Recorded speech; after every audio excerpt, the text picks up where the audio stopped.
Hello. Good morning. How are you guys today? I'm just doing a little cleanup of the kitchen before we start. Put some stuff away. I think I have to wash, maybe have to wash a sheet pan for us.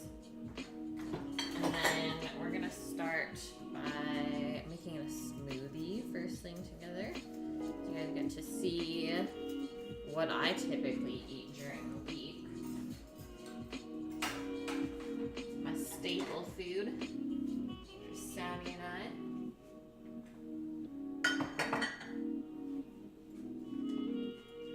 Got a bonus stream going on today since I didn't have to go to work.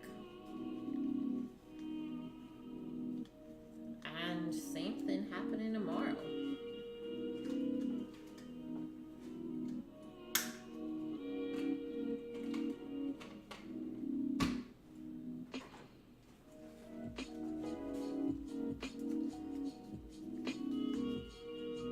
So for now, I'm just gonna chill out while I finish taking all this stuff out of the dishwasher.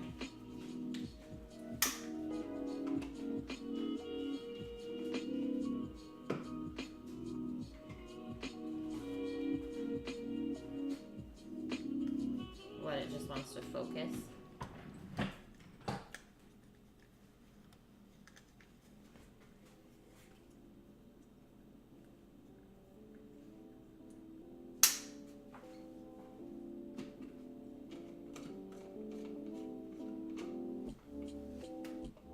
We got some water bottles.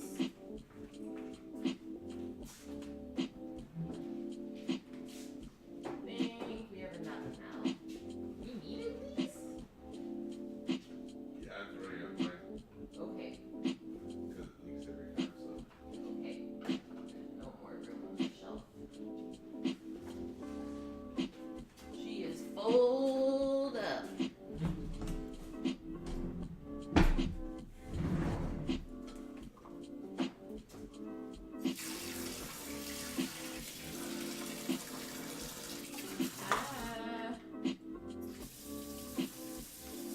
I'm hungry. You hungry? It's time.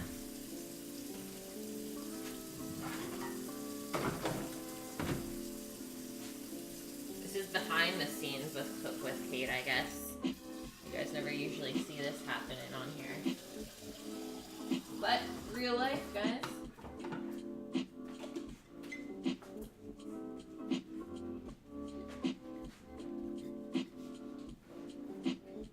The life of a chef. A lot of cleaning up to do afterwards, I will say that. Probably half of cooking almost is as much cleaning. Especially if you don't have a plethora of dishes to use and you have to keep rewashing what you need to use. So definitely have to be an efficient cleaner of things. Definitely part of being a chef. But dishwashers definitely help that as well. Shout out to all dishwashers, whether they're mechanical or human.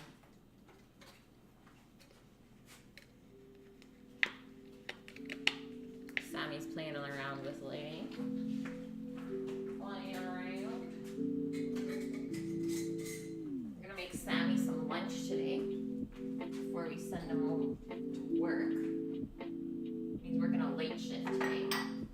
So that's why we're giving him lunch instead of making a late dinner later.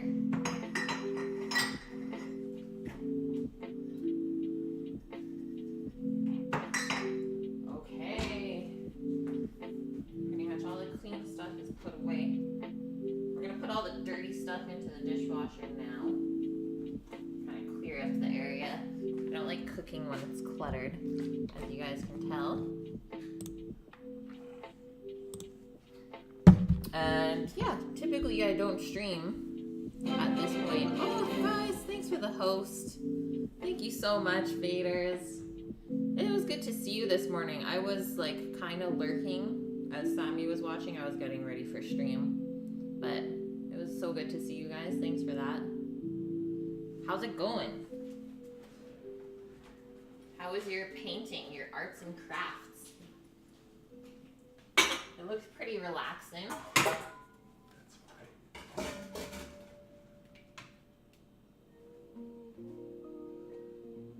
Got some crazy stuff going on. Crazy camera stuff. I don't know what Sammy's Hey, your up to. camera wasn't on the right setting yet. It wasn't? How did it still work then? Still Nike. on the Nike, you're here. radio. Hey, look, it's clear now. Holy That's what it shit. is. Okay. The autofocus isn't on manual. It's down the bottom. Ah. Video. Yeah, Vader's Raid. Welcome in, guys. How are you? Nike, good morning. Little legs, pizza blog. What up? Good morning. We're just doing a quick little cleanup. Since we have a bonus stream, I typically clean up the kitchen in the morning after, because it's way too much work to clean it up after all that cooking. 4 hours of cooking, I ain't cleaning after that. Welcome in, Lion. You are new here. I'm doing well, man. Thanks for asking. Things are good over here on the West Coast. Life's fine, bye. Thank you for the follow, Lion. Nike, yeah. So, how are the cookies?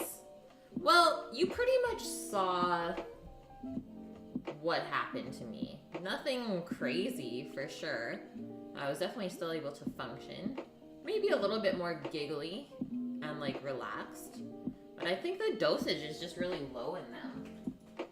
So we're not gonna get that, like, big hit from it. I was doing a little bit more reading about edibles last night.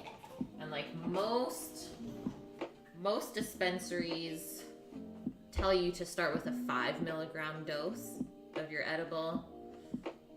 These were 3.7 per cookie, but obviously if you're more of a regular cannabis user, it's going to affect you differently. So you will need more because your tolerance is already built up to the effects of THC.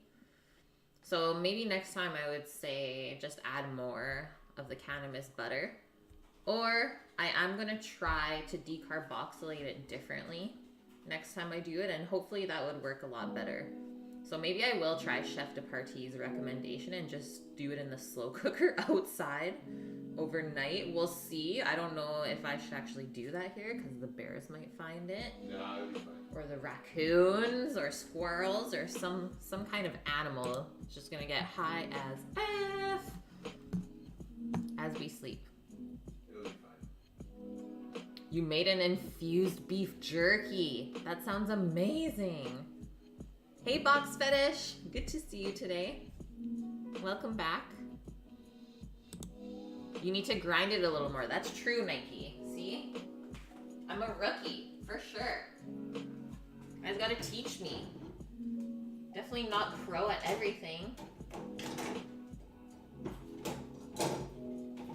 And plus, I've never claimed that anyways. I don't know everything. And I'm always down to take constructive criticism. You know that. Okay, we're getting there. We also have a plumber here today. Apparently the water is off, so we'll see how this dishwashing ends up. Doing some work on the house. I think I just need to wash a sheet pan and probably the frying pan so I can cook the cod. Not too much longer, guys. Maybe Sammy can make the smoothie with you while I finish washing dishes. No. Why would you even say that? No.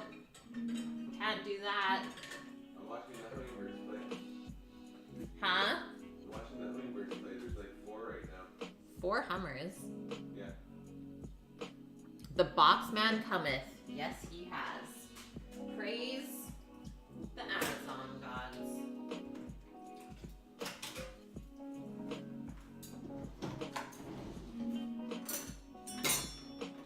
Okay. Okay.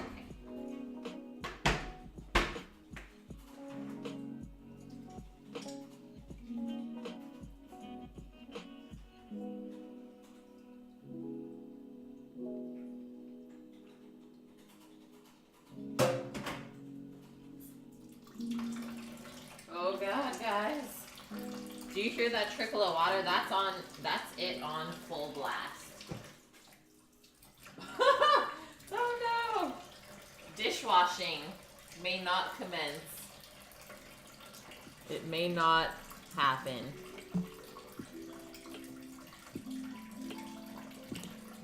You're sitting here today debating if you should buy your AFC championship stuff and take the risk. Man, wait.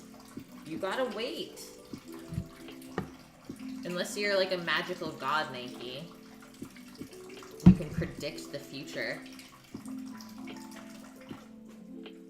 Oh, we're almost out of water. This is the worst.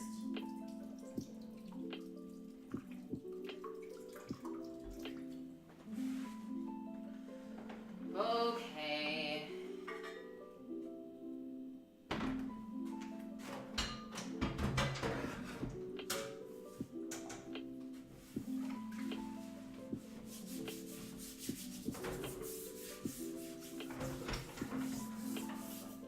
Try and wash this pan up.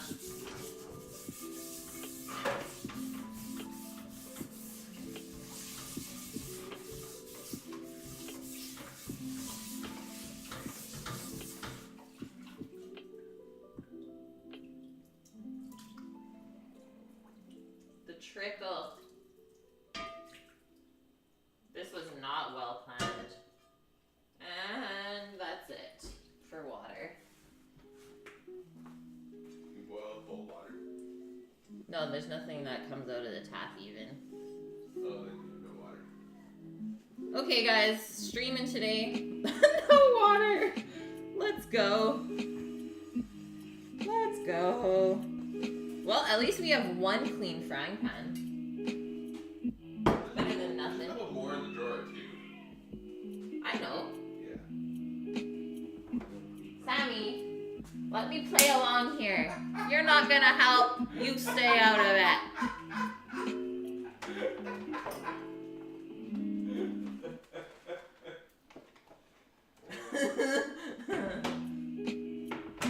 You just keep yourself out of it. Some Joe is in the oh no, it's too early mode. Are you talking about me? Is you talking to me?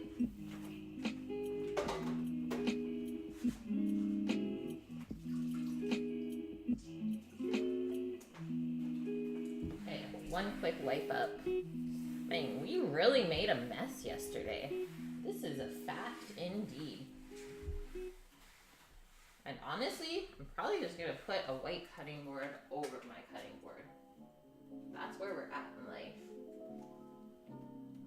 I'm gonna use this knife. Okay, so our last good food meal. This is what's going down today, guys. Or apparently, this is what we're supposed to be eating. Spiced cod, tomatillo poblano, sweet potato hash. All of the things came in the kit for us. So maybe we will do a timed test today again. It says 30 minutes to make 2 servings of this. We'll see. We'll see. Wow, worst time to be out of water. And I don't even think we got beer in the house. Just gonna be parched. Parched Kate in the morning. Oh, I don't need a beer. But first, let's make our smoothie. Like I said. So some of you have actually seen this before already. This is what Sam and I have. Water bottle. Oh, Sammy's gonna share his water with me, guys. After yelling at me, yeah, I'll share my water with you. Thanks. I yelled? Yeah. That was yelling? Rawr. Rawr.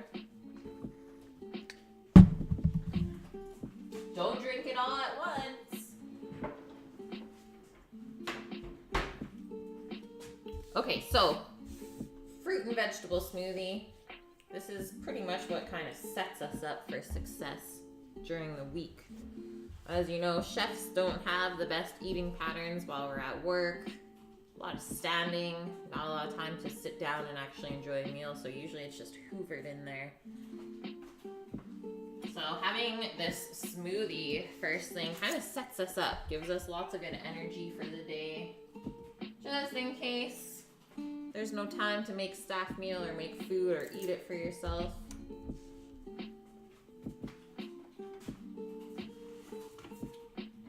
So we got bananas.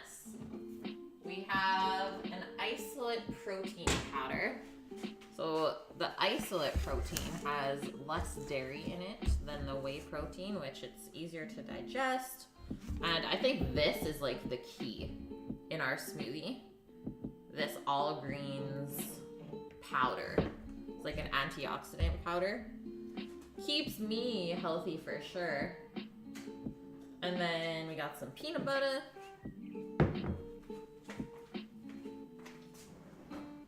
Always with the peanut butter, guys. That's a must.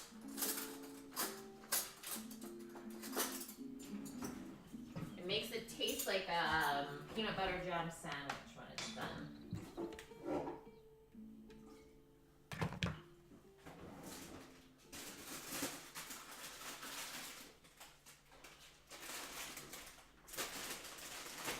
Another healthy one, coconut water. We got some cucumber here, spinach. This is where the veggies come into play.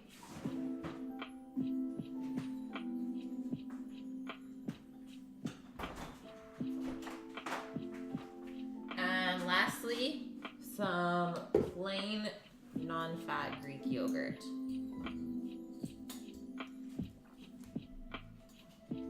Do I work out, Tiger? I used to work out really, really faithfully when I lived in Vancouver.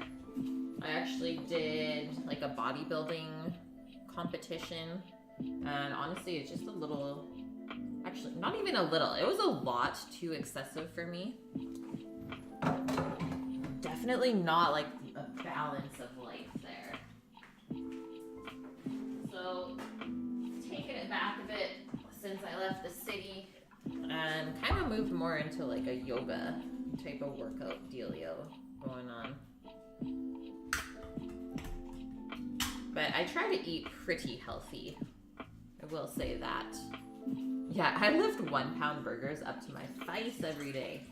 Yes, Nike. Actually, I lift 1 pound burgers up to my face every day. Sam can confirm this. Okay, so a little bit of coconut water. Usually do like a tablespoon of peanut butter for each of us. Not too much because there's saturated fats in there.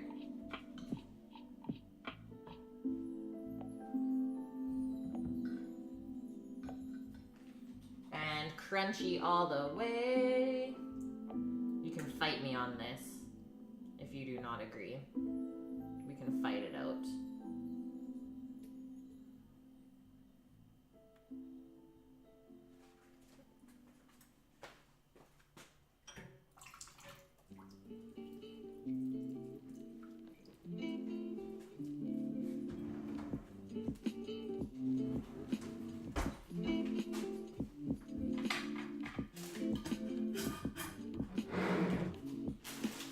Yogurts,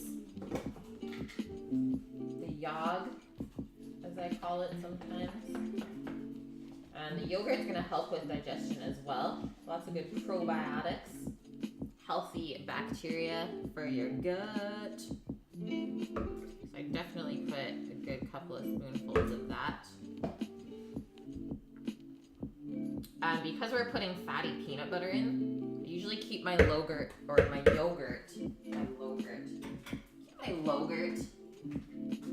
low fat. Nice, Bops. Nice win. 10 bones. Better than nothing. Now you have enough to buy a ticket. Let it be known. Okay, next up are bananas and cucumber.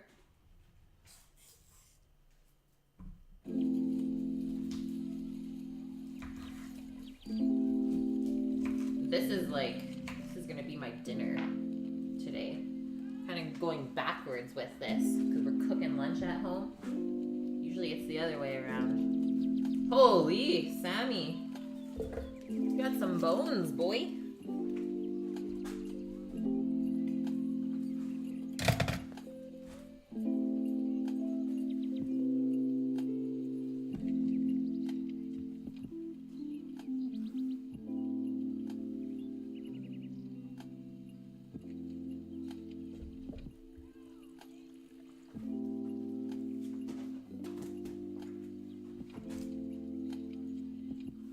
Yeah, Sammy with the luck. Hey guys, roulette's hot right now. I don't know, that means it's probably gonna break. When people start winning, that means someone's definitely bound to lose. Okay, I keep forgetting there's no water. Whoa! Somebody stop this man. He is out of control. You know, you can give bones to people if you're feeling generous. Just saying. I think it's just the give command and the person's username and then however many bones you want. We'll see. Maybe I have to activate something, but I've definitely seen it in other people's streams.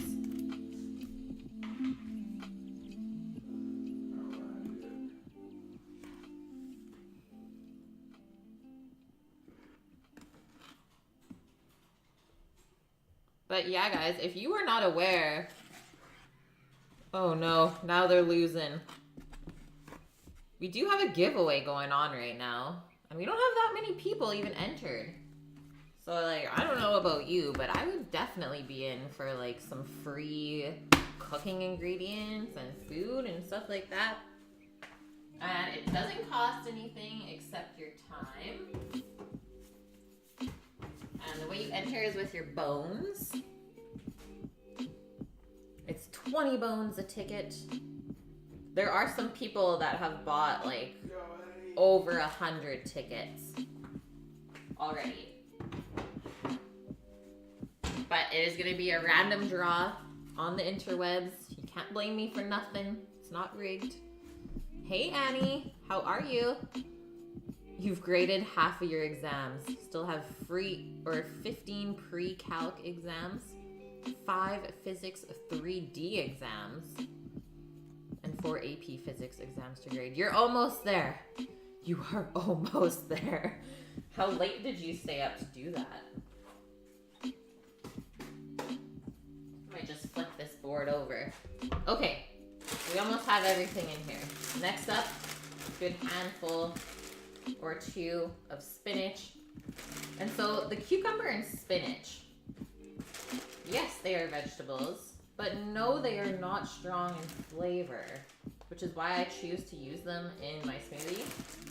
Not a huge vegetable person in the morning, but cucumber, basically just water. Spinach, pretty much the same thing, but you're gonna get all your vitamins in your spinach when you eat it this way.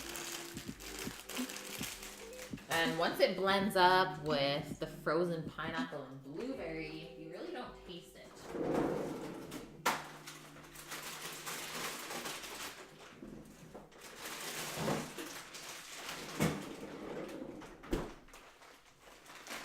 And those are our last two ingredients. One is the draw. It's on the 29th.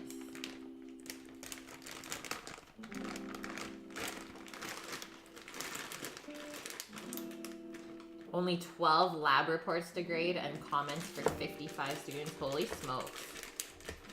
People underestimate how much time teachers work on stuff like outside of school. Like, do you get paid for this, Annie, to grade stuff at home?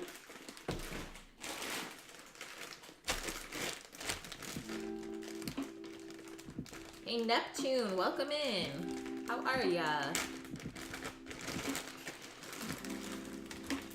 I don't lie to you guys when I say I eat blueberries almost every day.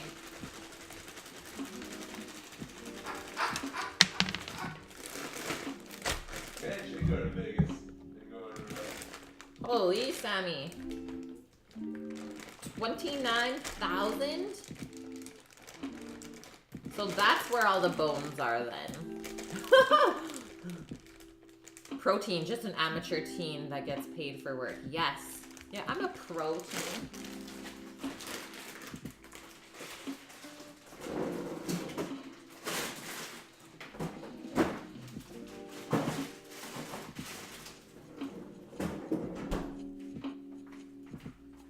Okay.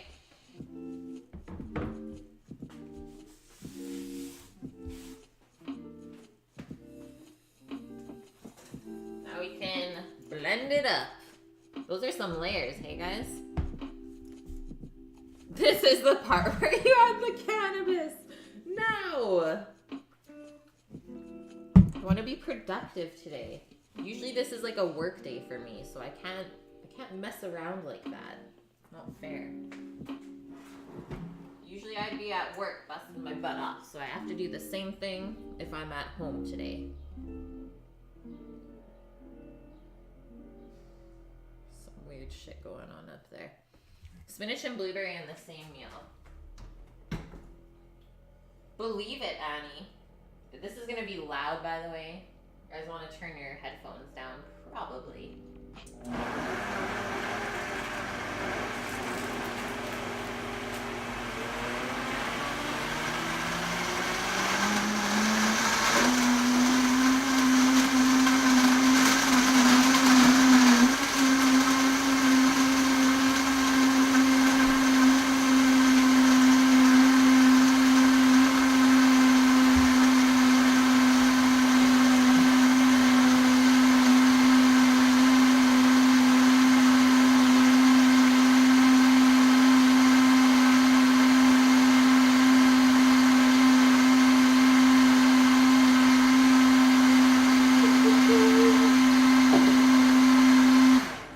Round two, I'm sorry.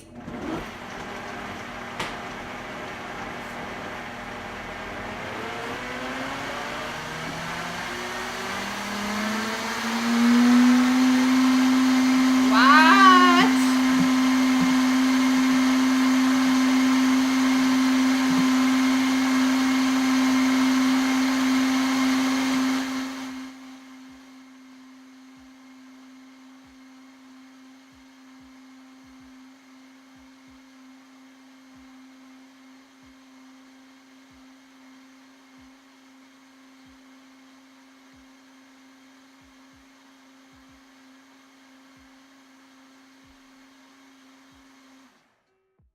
And then it catches fire.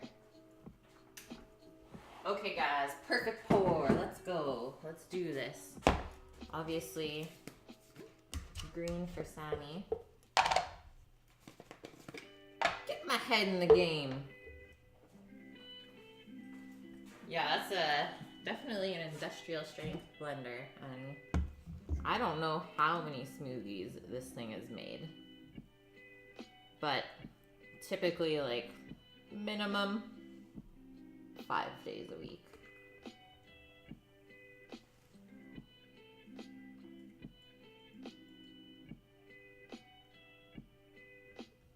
And yeah, Annie, by the time the spinach is blended into all the sweet ingredients that are in here, you really don't taste it. So like the spinach blueberry thing, I don't really have to worry about that. Did we add the protein? We did. We did. Yeah, somebody got gypped. That's me. That's allowed. You can have a little bit less than Sam. I'm smaller. Yeah, 1 scoop of protein for each of us. We are set. And so, like, Sammy usually takes this to work with him, the smoothie, so that he can just drink it while he works and you don't actually have to stop and physically eat. So, like, drinking your food as a chef is perfect. Kind of sad to say, but it's efficient. Let's put it that way.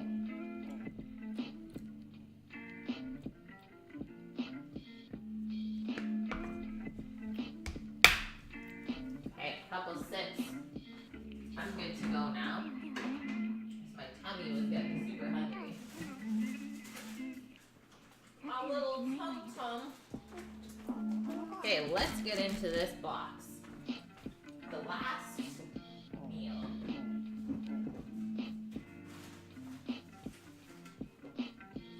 Plus, Nike, plus, can I just say something to you? I still have 4 cookies left. I have 4 cookies left.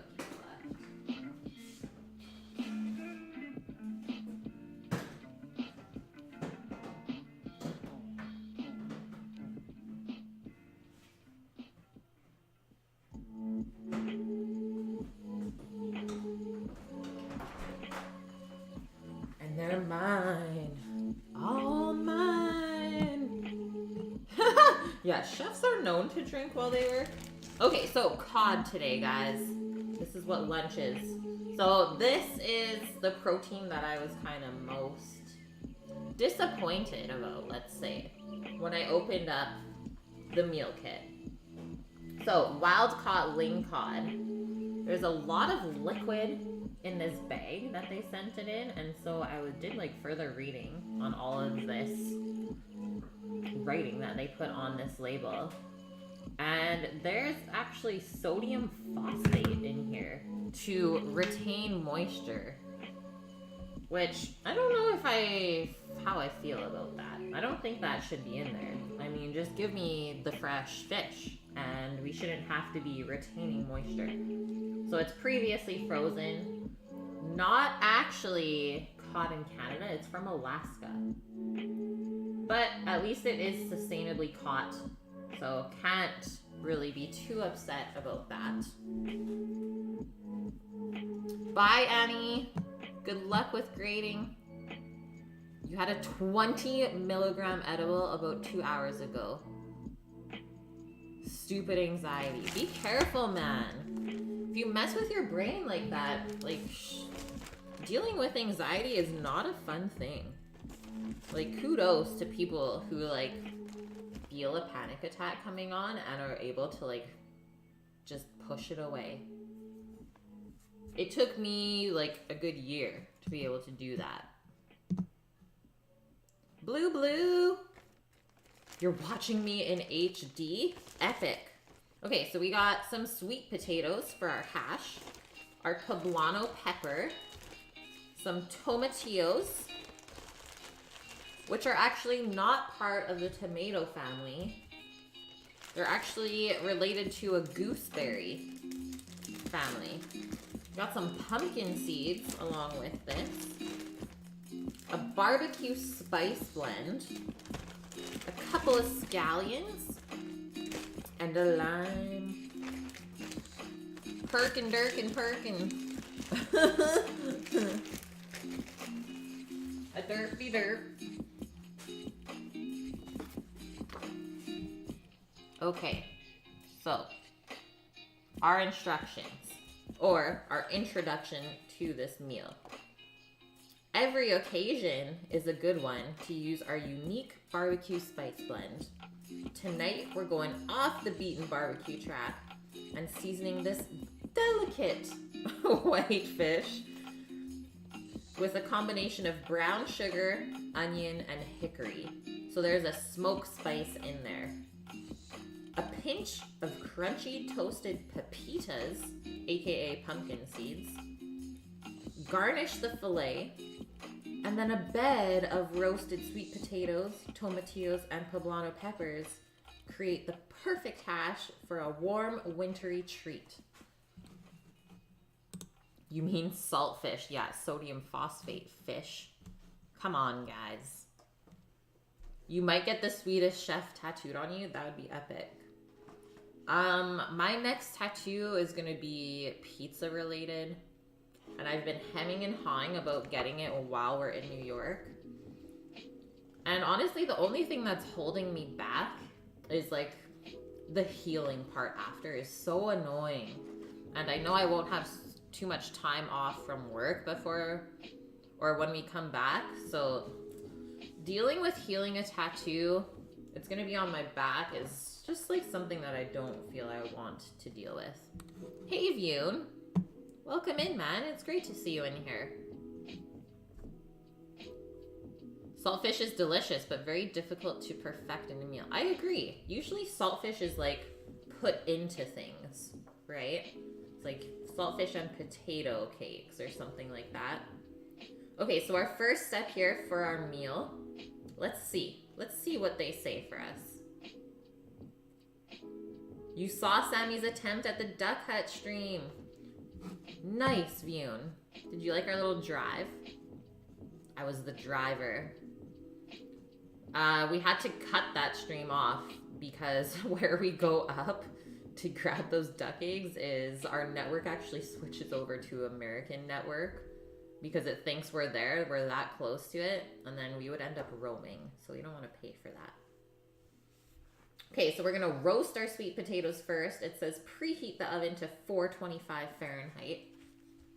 It actually says peel the sweet potato. Okay, we'll peel the sweet potatoes, cut them into 1/2-inch cubes, and then we'll line our sheet pan with parchment.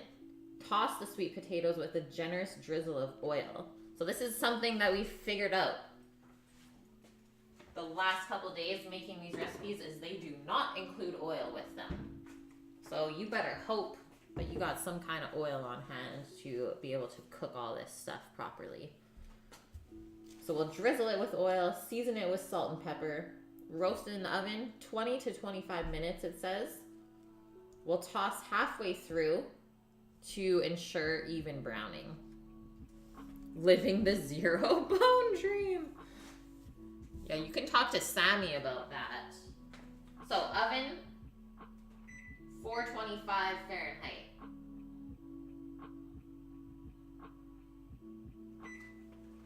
We're gonna let that preheat. Let's get in here. Don't need anything except our sweet potatoes right now.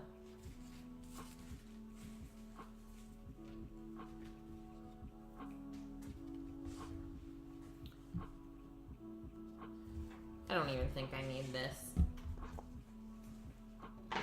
Traditional Caribbean recipe you found is called ackee and saltfish. Yes. Yeah, I've heard of that recipe actually. Okay, so peeling these first, which is kind of sad because potatoes keep all their nutrients, or like most of them, in the skin. So when you peel that skin off, is not actually super healthy anymore. But we're gonna follow the recipe.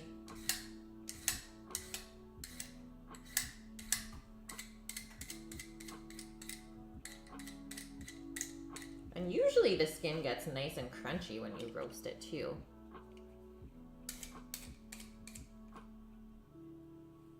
Ackee is a rare sweet fruit that balances the saltfish, like a lychee. Ooh, I love eating lychees. That sounds good.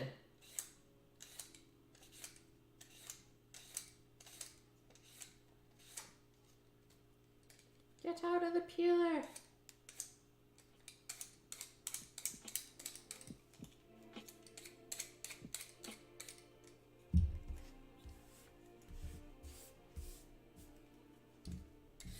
Cooking with you guys on a Wednesday. This feels awesome. So tomorrow, I decided tomorrow we're gonna do breakfast for dinner. So the croque madame is what's going down tomorrow from Thomas Keller, a very famous chef who has a lot of amazing restaurants in America. So after we have lunch today and Sammy goes to work, we're gonna make the brioche bread dough for the croque madame sandwiches the next day. Making some bread. Can't wait.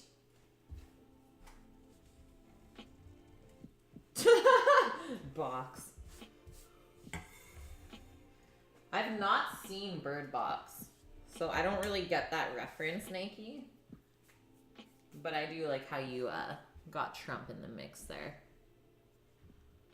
Okay, so 1/2 inch cubes, it says. We're gonna start by cutting that in half. Look at this old school knife, guys. This is Old Faithful. That's what I call it. My first chef's knife. So, because the sweet potato tapers, we're gonna go longer slices at the ends and then go shorter as we work our way in. Good morning, Monastache. How are you?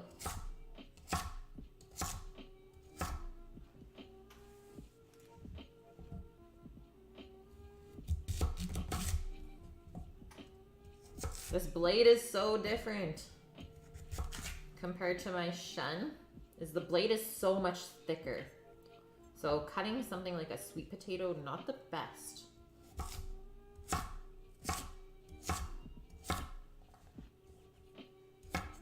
And you really want to make sure that all of your pieces of potato are consistent in size, so that when they cook at the same rate of time.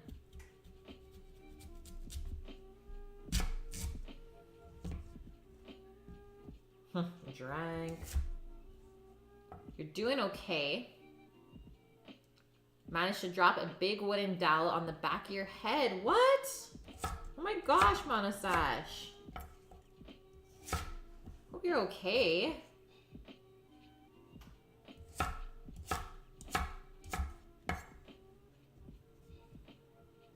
So this is what happens. See how this is like flaking off? This is what happens when your blade is too thick on your knife. You will notice that. So the same thing would happen with like carrots as well.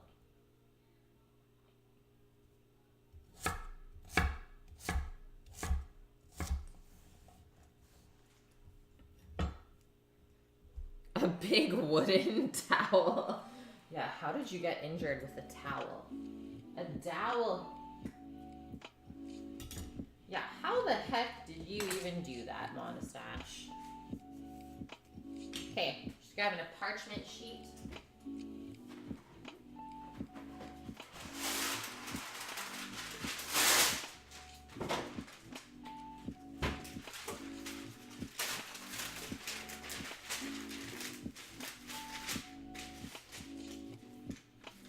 Can you imagine Trump raging playing Fortnite? Oh gosh. I honestly just can't even handle that man anymore. I'm done, guys. I'm done with it. But I'm not even gonna get all political. Like, we all, I hope, already know what is going on. And the sad part is, even if we talk about it, it's not like it's gonna change anything. It's just gonna make us more upset, really. Karma will work its way. Let's just say that. Okay, so all of our sweet potatoes are cut up. It says drizzle with oil, season with some salt and pepper. That's it. There's a bruise in your stiff. Oh no.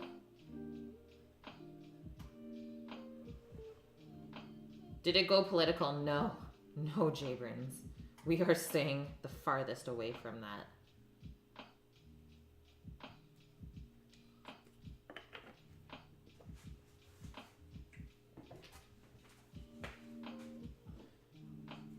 We do not go political on here.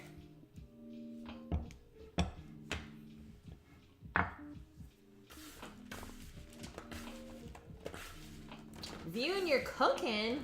What are you cooking, Vune?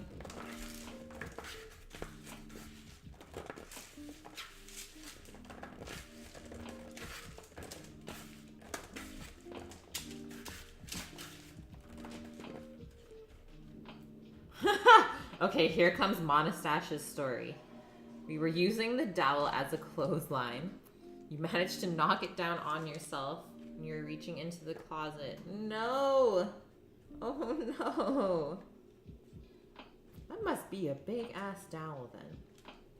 Okay, so we want to keep all this kind of separated, right? So that as it roasts, it doesn't steam all over itself. So you definitely want to keep all your pieces separate, and that way you get the most even airflow, and you'll get some good browning.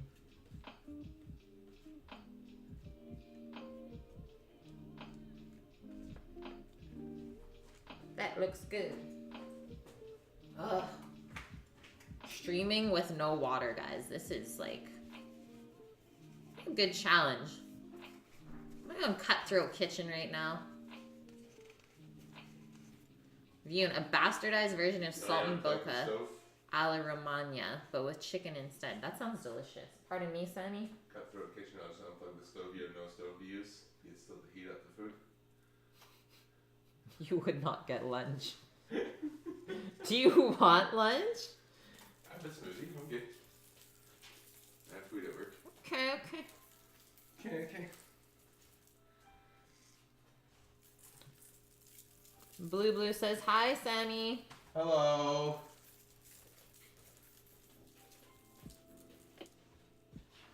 Waiting on these lights to come in. Okay, that looks nicely seasoned with salt. Let's grab our pepper. Salt and pepper.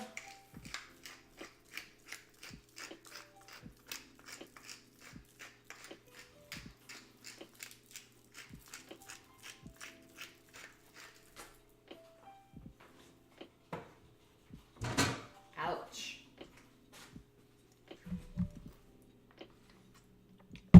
Okay, sweet potatoes are prepped. We're still just waiting for the oven to heat up 4 more minutes. Yes, salt and boca, usually veal. Isn't it pounded thin?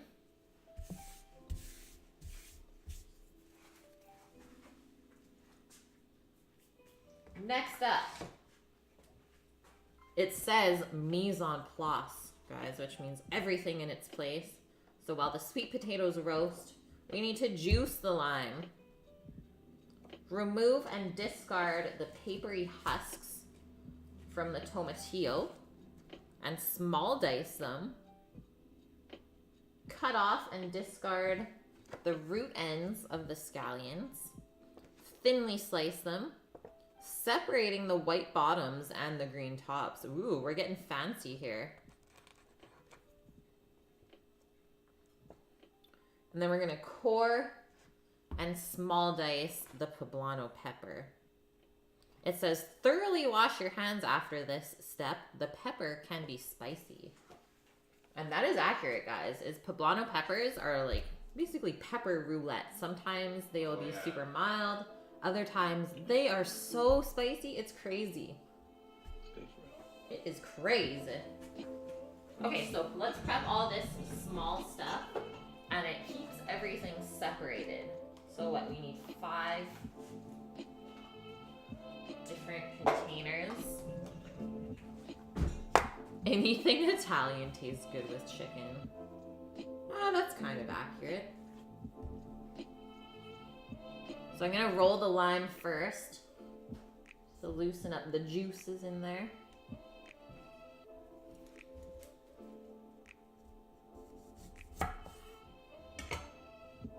It's a fresh looking lime.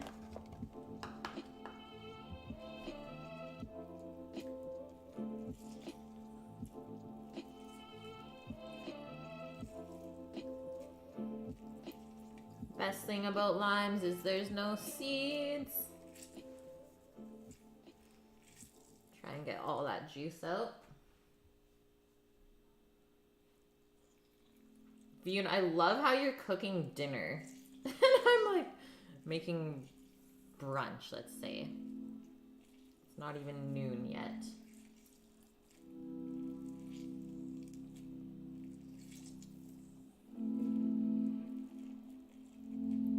Okay, guys, deep thought of the day. Are you ready for this? How come we can have breakfast for dinner, But no one ever has dinner for breakfast.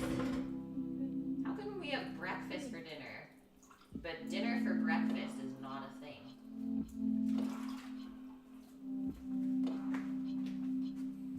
Why not?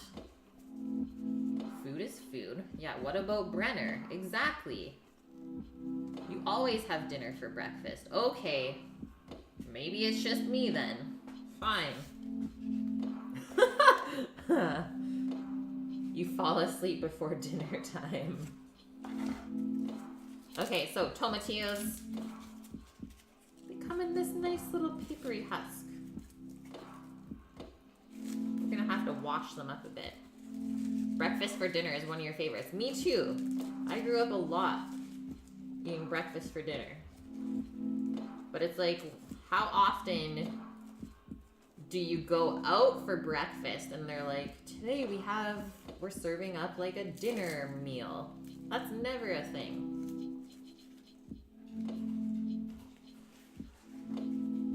So there's nothing that we can do with those little papery husks, guys. And as you can see, there are some little sticky bits on here. So I always like to give my tomatillos a little rinse. Which can be hard if you have no water.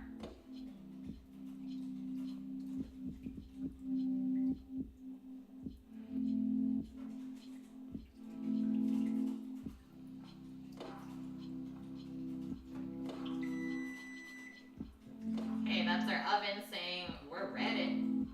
We're ready to roast some sweet potato.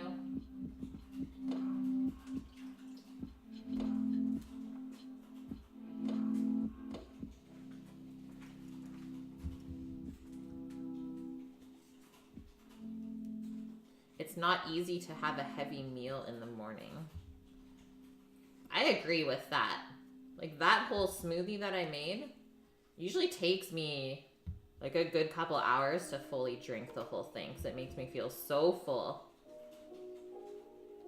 If you go to a place like Cracker Barrel where they do breakfast and dinner all day, you can have it there. But yeah, otherwise it's pretty common.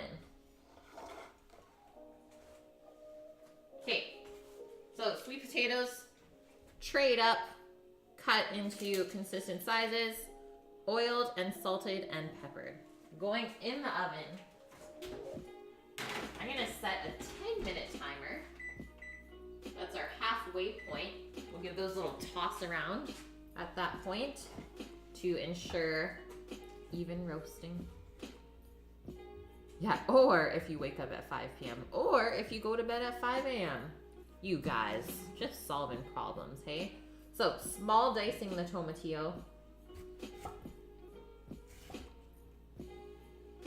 Which I think I'm just gonna make 4 slices in it. So do that with all of them first. Either 4 or 5, depending on how big they are. Put some chipotle powder on the taters. Yeah. I mean, we do have this barbecue spice blend that they sent with the kit, but that's gonna go on the cod. So I think the sweet potatoes, they're just keeping them pretty plain. So all the flavor is gonna come from the fish. I guess we'll see. But yeah, usually put something more than salt and pepper on your sweet potatoes. So now I'm gonna slice all of those slices in half lengthwise.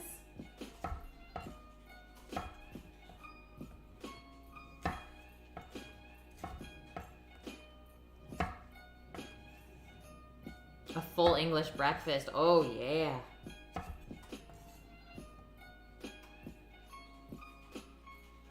A sort of meal you'd eat before working a plow all day. I love that, Monastache.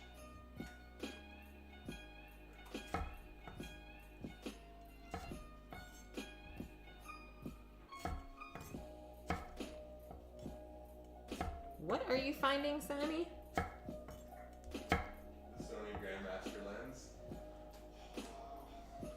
And who can afford that? We're renting it for $100. Oh. I'm not buying it for $1,800. Okay. So I can't. But rent it and take some photos.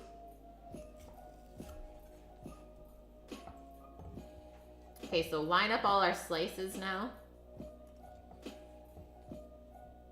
This knife feels like a foreign object to me, guys. I'm not even gonna lie. Then we're just gonna make our nice little cubes. Once again, let's keep them consistent. I don't even know what's gonna happen with this tomatillo later in the meal yet. But it said small dice. So let's just do that.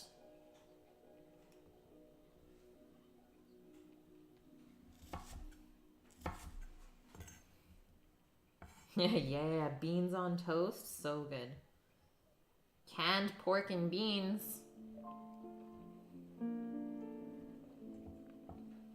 Yeah, Blue, that's what they call it. Because usually there are some canned beans that have pork in them. So it's like, pork and beans. That's how I grew up, at least.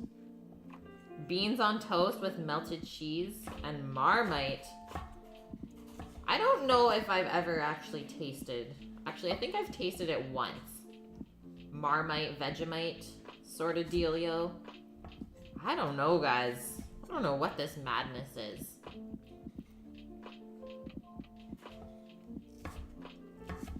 Maybe you have to, like, grow up to it to really like it. Yeah, Nike, I agree. I like avocado toast.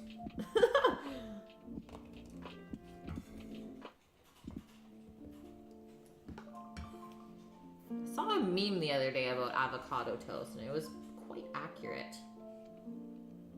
Totally forget what it pertains to.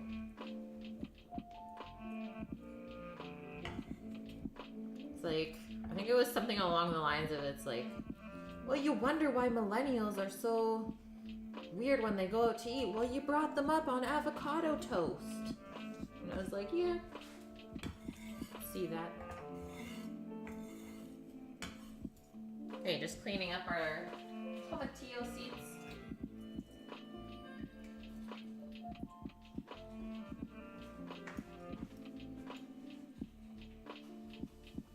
Yeah, really, it's just a couple of tiny pieces of pork fat and pretty much all beans. That is accurate.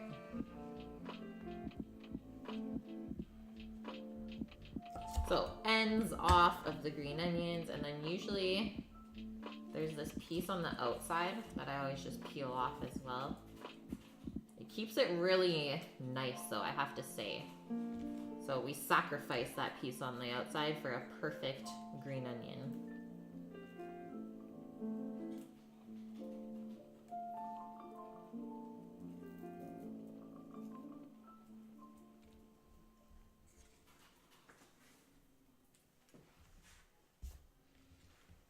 And then, so these are pretty sad.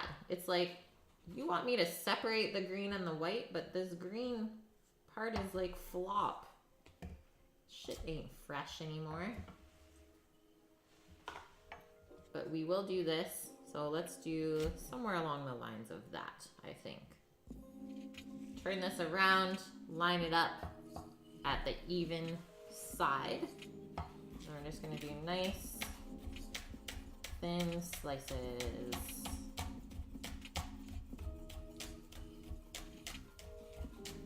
Your niece and nephew were allowed to eat nothing but mac and cheese and chicken nuggets the whole time they were growing up. Now there is almost nothing they are willing to eat as adults. That's insane. I feel so bad for them. That is seriously, in my opinion, what is like ruining the world. People literally do not even know how to feed themselves properly. Just cook at home, guys. It's not that hard.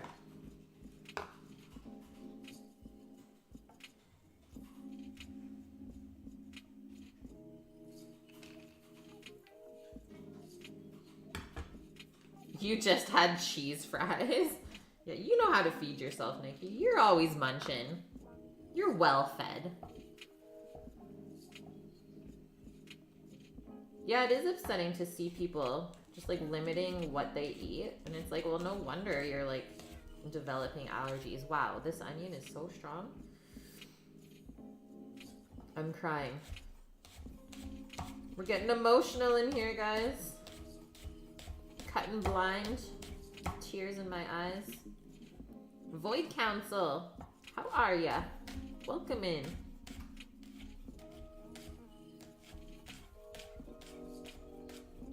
I'm glad I waited till today to get the new phone for $200. You okay there? No, No? I'm not okay, guys. Yeah, I'm coming over. Send help. I'm coming over. It's okay. It's okay. I'll hold you. I'll take care of you.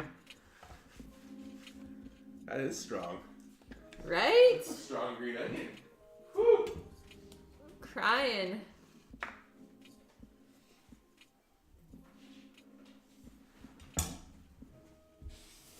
Okay, we're better now. We're better now, guys. Now the worst part is we're going into a spicy pepper. AKA, do not touch your face, your eyes, your genitals Your genitals. while preparing this. Genitals. Always eating tasty. Yeah, Void.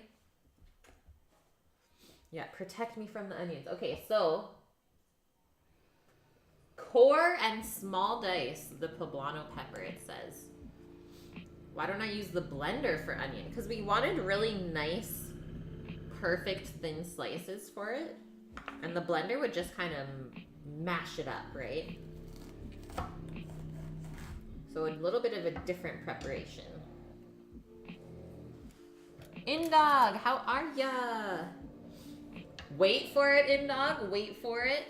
Not only 3 days straight, but actually 4. It's Chef's birthday tomorrow at work, and we don't have a ton of reservations yet, so he decided to just close the restaurant. Well, technically, it'd be 5 days straight because Sunday, Monday, Tuesday, Wednesday, Thursday. It's true. It's true. So this is 4. Oofa. Yeah, the power of being a chef and owning your own restaurant. You can close that whenever you want. So how cool is that? And you know what? I was like, sure, I don't care. Like when he first started giving me days off, because he was like worried that I wasn't making enough money to live, right? But I was like, nah, I got my show. Like, this is fine. I got stuff to do while I'm not at work. Teach people how to cook instead. Okay, that's our halfway point on our potatoes. Rinse my hand because it's spicy. I don't want to touch everything and make everything spicy. How sweet is poblano? I would say it's not sweet at all. It's actually a little bit bitter in my mind. Okay, so halfway point.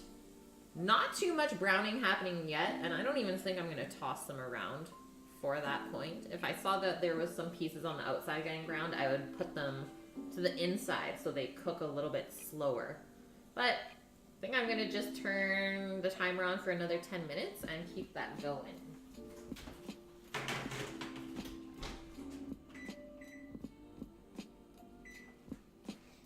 Keep her going. That poblano. Did you hear UFA? I don't know. Yeah, there are 5 likes. Chicken saltimbocca is effing delicious. Thank you for the confirmation, Bune. Poblanos are really good. My favorite way to have them is like grilled or roasted. We are small dicing this as well, so same size to match the tomatillo. So we're gonna cut strips lengthwise this way to start.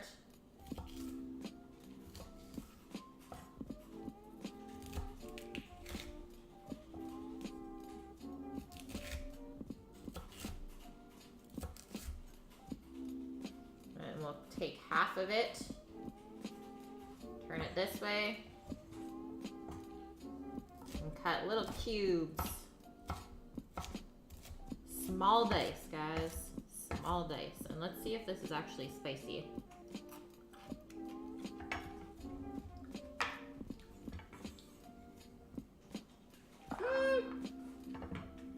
It's mild. Very, very mild spice, but there's like a touch there for sure. Can confirm mild spice in poblano. It was there for like maybe 3 seconds and then gone.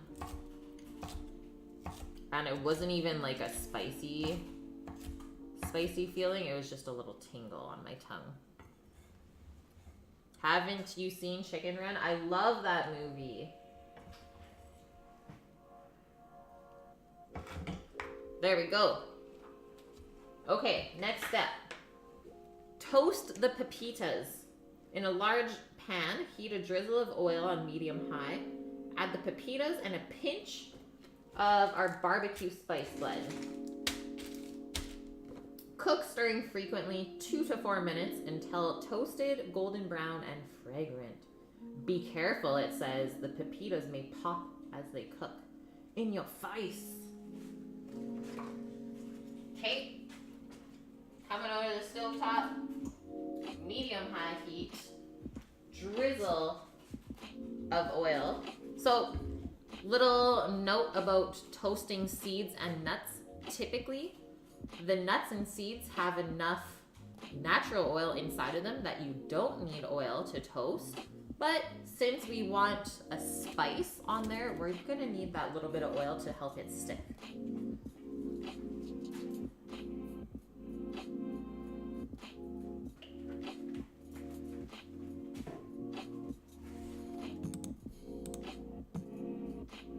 This is kind of similar to what you do with fish in dog. Green onions, some chopped serrano chilies, yum. Yeah, we're doing like a sweet potato hash with poblano, tomatillo, green onion, and some lime juice as well. Well, toasting is on the stove top, roasting is in the oven. Yeah, deep frying, not Canadian enough.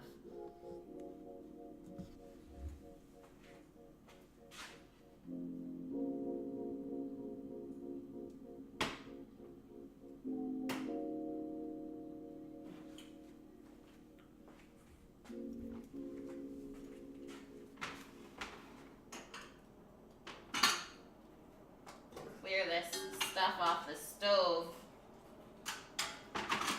so that you don't see the big mess that we made.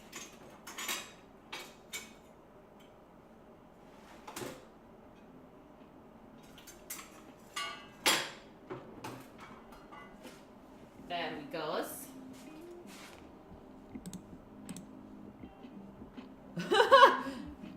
Yeah, you do the baking, Nike. That's a messy stovetop, guys. Hey, our oil is just heating up. Get this bag opened.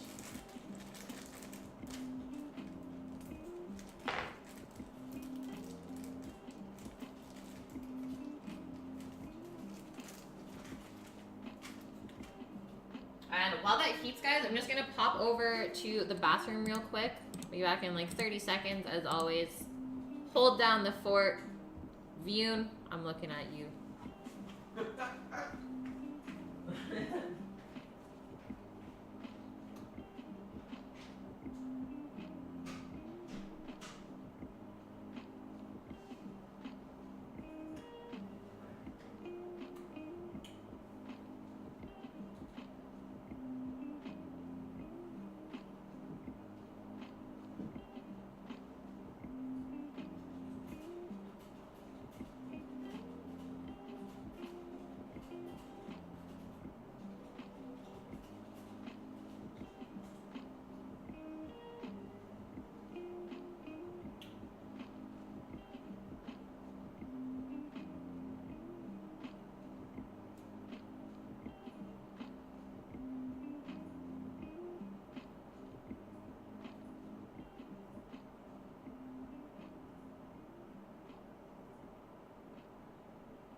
Okay.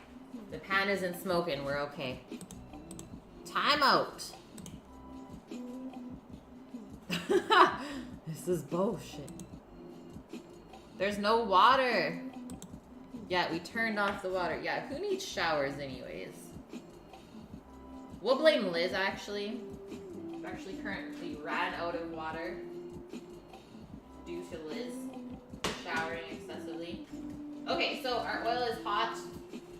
Sprinkle our pumpkin seeds in, or pepitas is the fancy name. Shake up our spice mix, and then I'll put a couple pinches of that over the pumpkin seeds as well.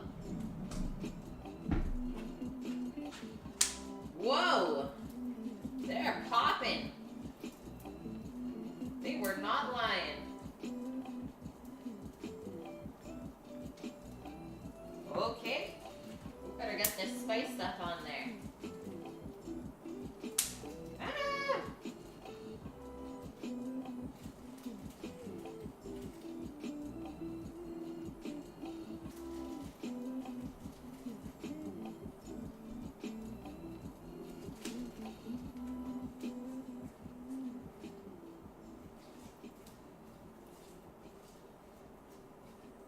We're getting there.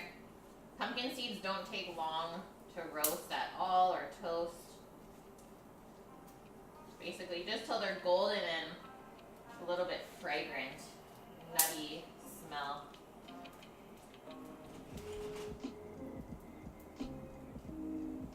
I'm gonna turn that off. Just pour those into a bowl. So that's done. How easy was that, though?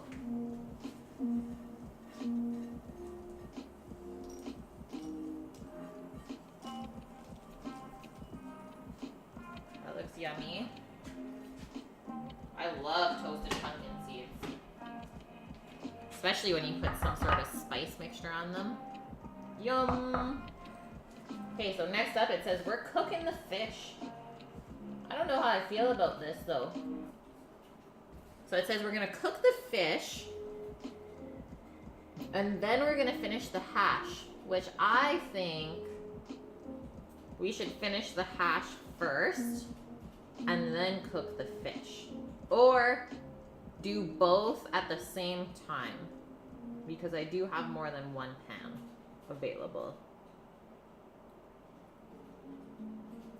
So I think if you cook the fish first, fish is so delicate, and also it's usually pretty thin and small, that the fish is going to be cold by the time we finish the hash. So I think the fish should be done like last. Hey Chocolate, how are you? Welcome back. That was so good, Yoon. I am glad. I'm glad to hear it. I am well, thanks for asking. We're happy to be here with you guys on an extra little stream day. Let's check our sweet potatoes. Woo! We're getting some color now. I think those are good.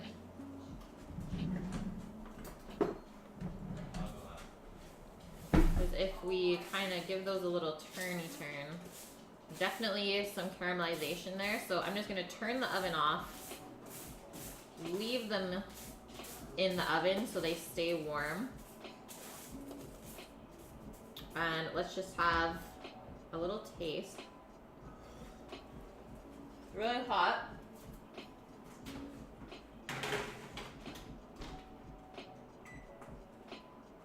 Perfectly seasoned. It's tender. A little sweet and salty thing going on. We're good. Am I boiling the fish? No. We're gonna pan sear it. So to cook the fish, we're just gonna oil the pan, spice it with our spice mixture, and then probably cook it like a minute and a half per side. The fillets are so small. Not the 3 to 4 minutes that they say. Okay, so to finish our hash, pan back on to medium-high heat. Drizzle of oil. Add the white bottoms of the scallions. The poblano pepper as well. So this and this. Going over there. And then we add the tomatillos until they soften. And then we add our sweet potatoes. A little bit of lime juice at the end for that. And then I think I'll save just a touch of lime juice for the fish later. I forgot to enable cheats. Vion. Come on now. That's hefty. That's the battery pack you're holding. Holy.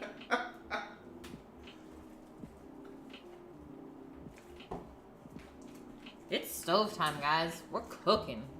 Yeah, you're an angel, Vion. We know this. Our new power pack to power our New York City adventure. Whoop whoop. Whoop de whoop. Okay, biggest pan possible to cook this fish. We're gonna do it at the same damn time. Oh, we'll turn this pan on to medium-high as well. But I'm gonna use grapeseed oil instead of olive oil because we're gonna want this pan at a higher heat for the fish. We're gonna get it to smoking point, and then it won't stick to our pan. If we did that with olive oil, it would end up tasting a little bit bitter and burnt by the end. Did you steal the battery out of a Tesla, Sammy? No. Okay, our oil in our frying pan is hot. So what did I say? The green onion and the poblano. Got a nice sizzle going on.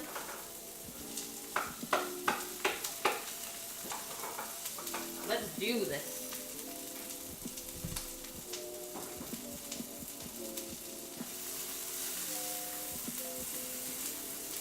You want one nice even layer so it cooks consistently. You want a little bit of browning action as well. And I'm going to season this now as it cooks a little bit with some salt. That's probably all I'm going to have to add because the sweet potatoes that we roasted are already seasoned. Yeah, out of Grimes, Tesla. Yes, boss. Exactly. Give this a little toss.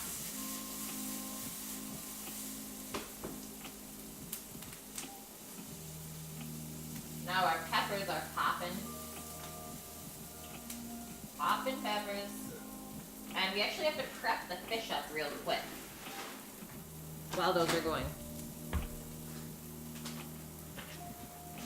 Drop in the fish.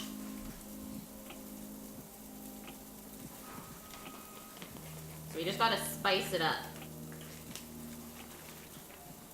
And definitely don't want all of this liquid on the fish, so all I'm gonna do here is just pat it off a little bit with some paper towel. And this is ling cod, guys.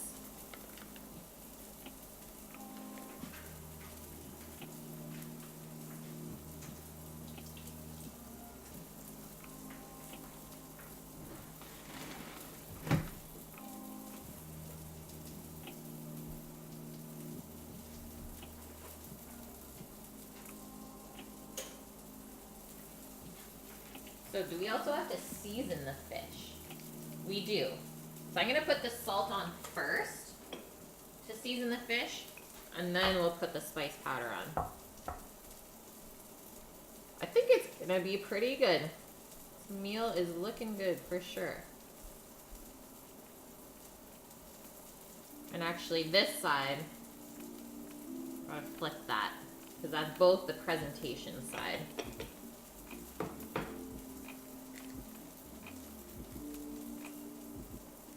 I just turned our peppers down a little bit while we finish this up.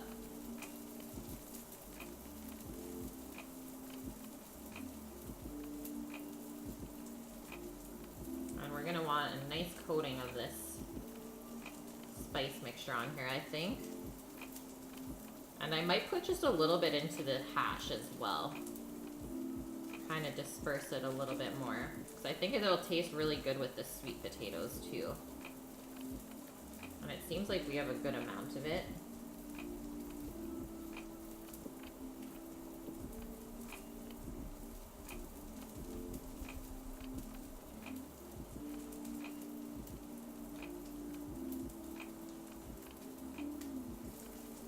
I think these fillets are around 4 ounces each. So not a very big portion of fish, but it's enough. It's enough to fill you up. Okay.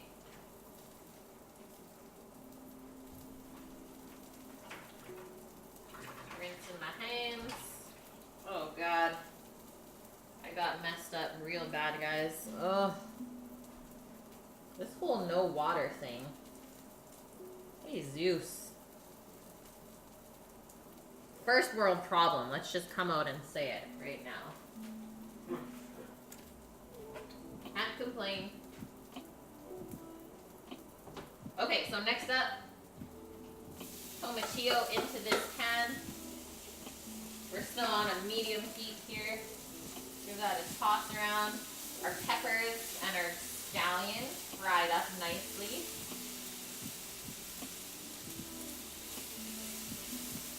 And the tomatillos are quite wet, so you're probably not going to get too much color on them.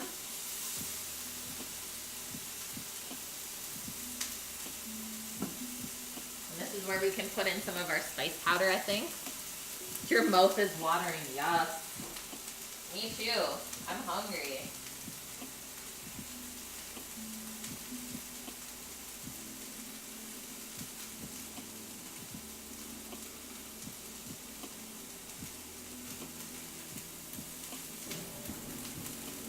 We're hungry.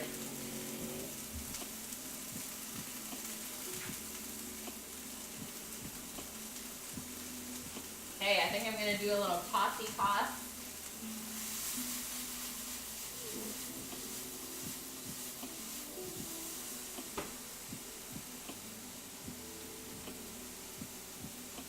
The tomatillo should only take a minute or two to soften up.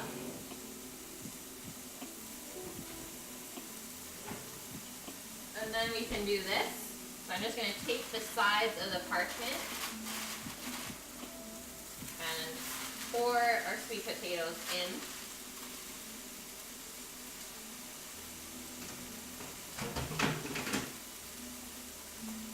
One more toss. I'm going to turn the burner off now. There is some good coloration on here. Looks really good. Mmm. That's tasty. Okay, so grapeseed oil is smoking now, guys. That's what we want. I'm gonna turn it down a touch. I'm gonna say about 1.5 minutes per side. And we're gonna go spice side down to start. I'm not sure how much sugar is in this spice.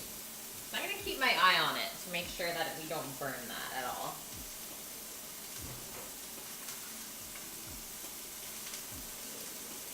But we are close. Viewed with the food coma. You've done good then, man. You've done good. Okay, and then to finish this off, just a sprinkle of the lime juice. I'm going to reserve a little bit for afterwards. I think a little bit of that would be good on the fish as well. Hey anchovy, how are you?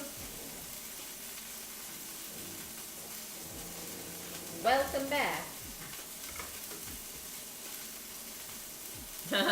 Aquaman.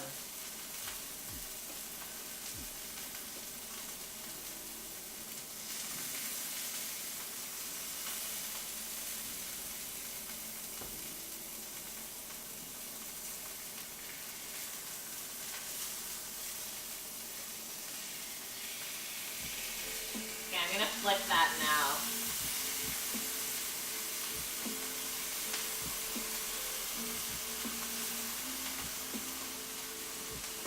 finish cooking it on that other side.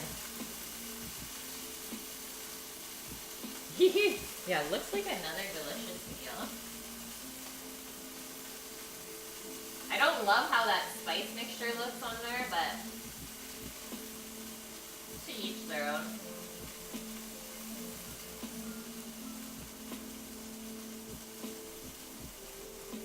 Actually just gonna turn this off.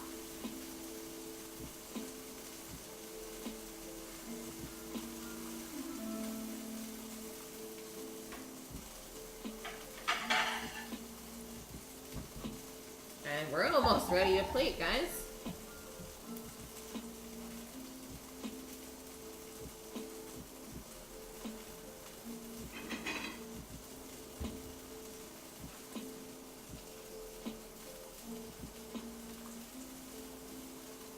So the fish feels firm. That's usually an indication that it's done. The other indication is if you guys can see this white kind of fat stuff coming out of the side.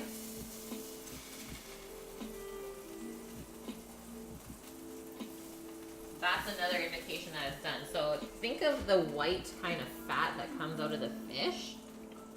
The same as like the blood that comes out of the steak or chicken or whatever. So once you see those juices flowing, you know that it's done. So we'll just let those chill for a sec before we get into those. Maybe I'll do, this is where I can put just a little bit of lime juice over top so it kind of soaks in.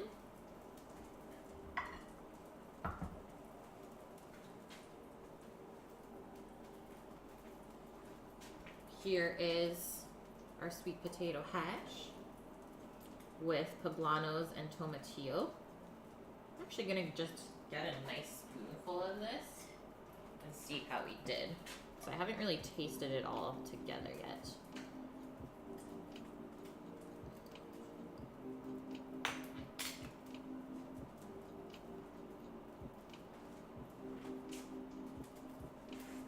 Just a touch of salt. But otherwise, that's actually really good.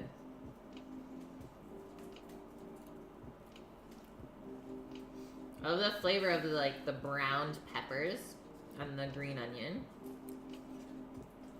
The sweet potato, not crunchy or crispy anymore.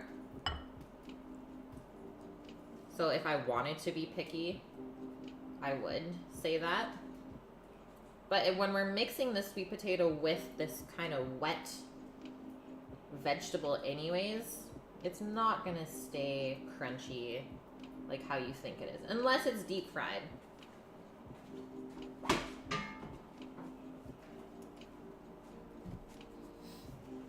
Yeah, ooh wee. You didn't murder your classmate. Thank you for that, View. We appreciate that. And now our cod over top, just kind of nestle it in there.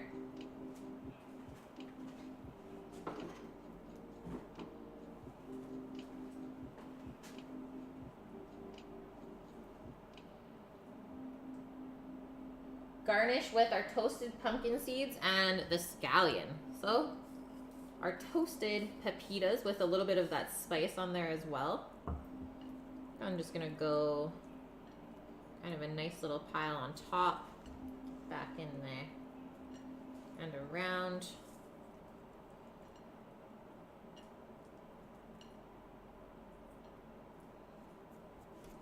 And then our green onion. So this is why it was important to really thinly slice this and go for more presentation than to take maybe a shortcut and use the blender. Because you want your scallion to look really good if it's a garnish.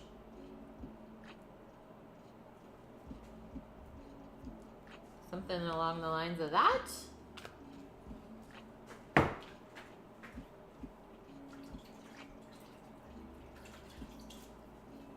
Just by looking at it, I would say maybe it needs a sauce or something, but I know the vegetables are wet enough that it's not going to be a dry dish.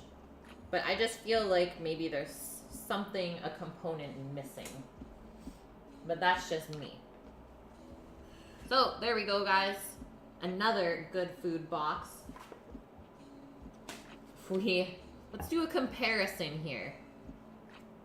So that's the photo that they sent with it. There's my photo.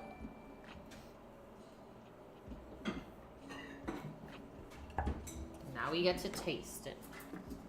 I think it took a little bit longer than 30 minutes again to do it. It looks like the tastiest of the three. Yeah, the sweet potato is the carb, Nike. Eric Gamer, thank you for the follow. Yeah, the potato is the vegetable and the carb. So more of a healthy dish again.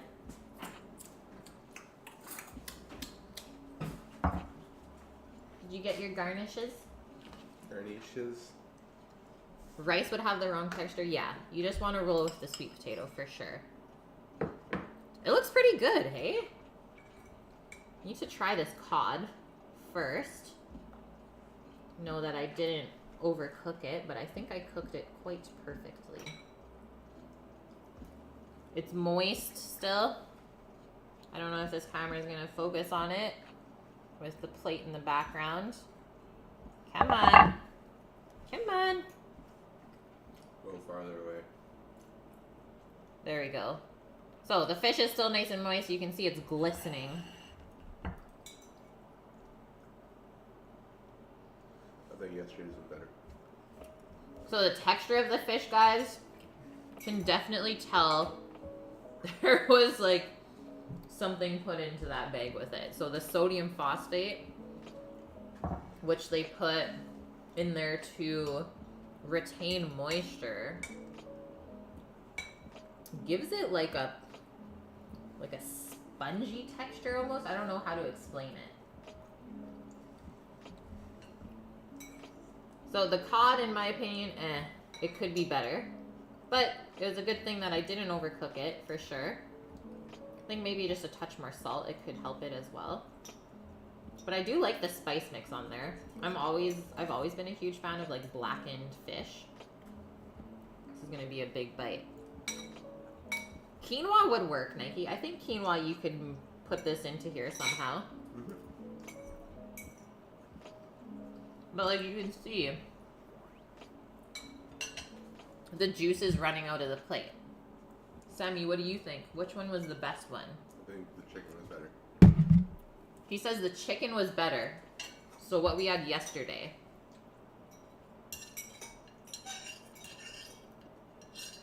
The flavors are all good. The flavors are good. I will say that, guys. The fish texture is off. Like the ingredient amounts that they give you to combine together are well thought out and they combine really well.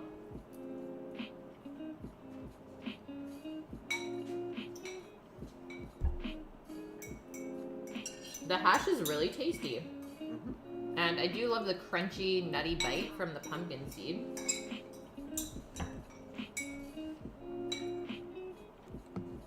Are they pine nuts? No, they are pumpkin seeds. Pepitas.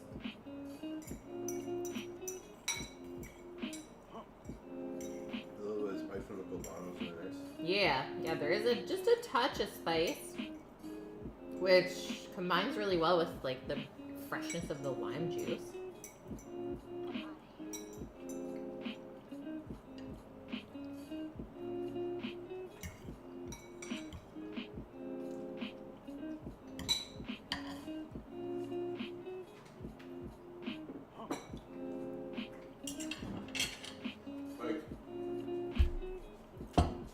Fish should be flaky.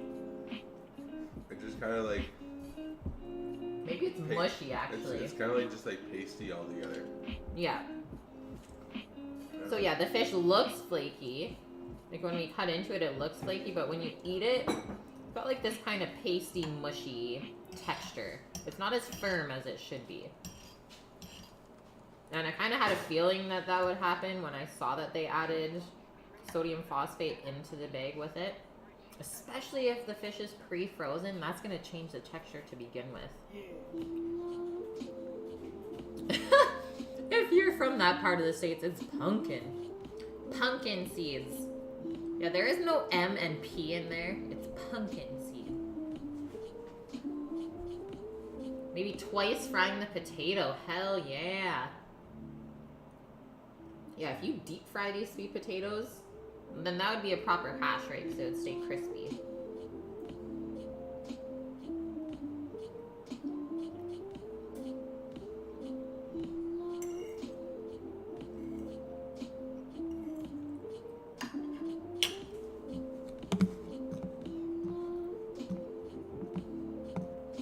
Okay, so next up on stream, after we finish lunch, is we are going to make Thomas Keller's brioche dough. 4 croque madame sandwiches tomorrow on stream. Breakfast for dinner tomorrow.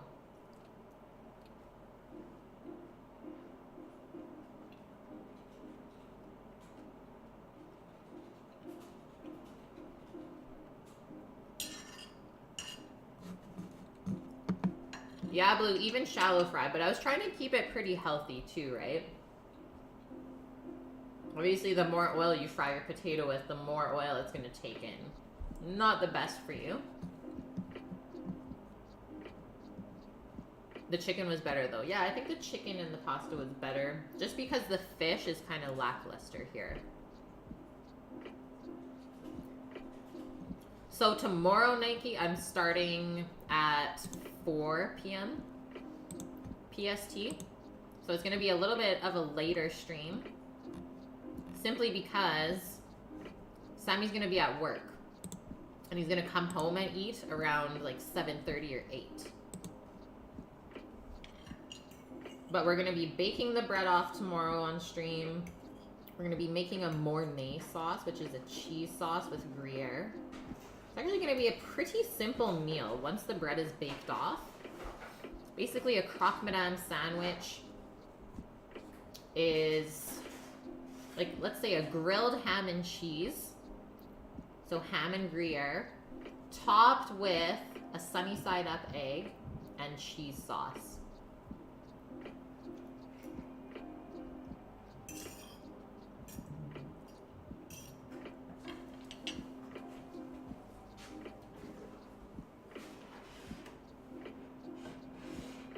And then because tomorrow's Thursday, I thought, hey, maybe we should get into our Meyer lemon gin that we've been infusing for 1 month exactly now. Thirsty Thursday. Probably gonna make a cocktail or 2. Test things out. Viewin, you don't think you can make it tomorrow? That is fine, my dude. Whenever is good for you, we'll be here. Please don't ever feel pressured that you have to make it here. Croque madame is one of your favorite sandwiches. They call it a madame because the egg is like a lady's hat the sandwich is wearing. I love that, Monastache. It is a pretty fancy sandwich. And the pressure is on for me because Sammy and I went out to Bouchon, so one of Thomas Keller's restaurants in Las Vegas a couple years ago when we were there. That was like kind of a meal that we splurged on. It was like, yes, we have to do this. So we went to Bouchon for brunch. Sammy got the croque madame, so he knows how it should taste. Obviously, I had a bite. I know how it should look, but the pressure is on for me to recreate this for him.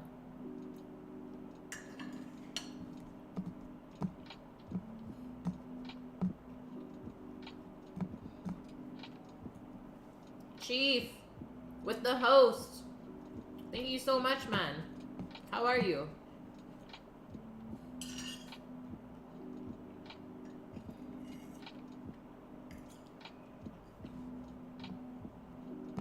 Graham made a croque madame almost every day for lunch when he was working in New Caledonia. Why not? They're so good. I mean, it's not the best for you, but it definitely tastes delicious. And Gruyere is like one of my favorite cheeses. So I'm really excited to eat this tomorrow. If you couldn't tell.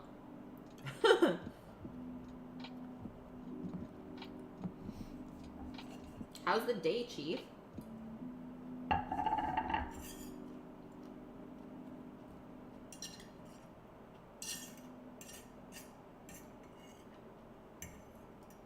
So obviously making bread dough takes a little bit of thinking ahead, because most really good bread doughs, you have to let them sit overnight in the fridge. And what that does, that kind of slowing down the action of the bread, is it's going to create better structure, so a better crust and crumb.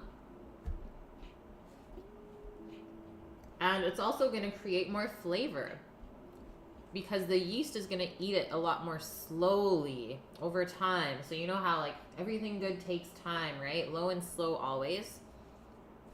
So when you rush a bread, like yes, you can make a lot of breads quickly with like instant rise yeast, is you're not going to get the same flavor though. So I had to think ahead a little bit and be like, okay, I need to make the bread dough on Wednesday so that I can bake it on Thursday and have the croque madame. The day is splendid. Love to hear it, Chief. All is well over here as well. Been streaming without water this morning. The water's turned off. But we did it. We did it. We made a meal. It's possible.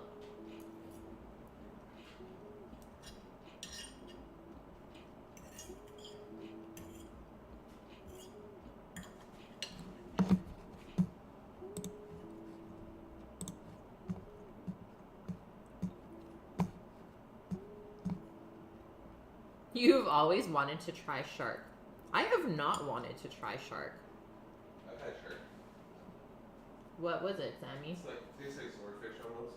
Interesting. Swordfish is delicious. The water's been off since like 9 o'clock this morning, so almost 3 hours now. We're getting the hot water tank replaced. So this might be interesting for me to actually get some water to make this bread dough. We'll see. We'll see, guys.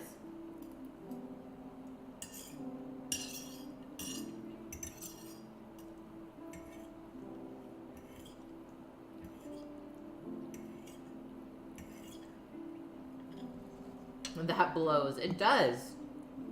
I mean, usually I'm at work. At this point, I would have been at work already for 45 minutes. So it wouldn't have affected us. But I got the extra day off today because it's not busy at work. Same with tomorrow, so decided to stream. Yeah, anchovy bottled water. We might actually have to resort to that. Ooh, Witcher 3. Have fun, Blue Blue. That's a lovely game. I watched Sammy play that. Quite entertaining.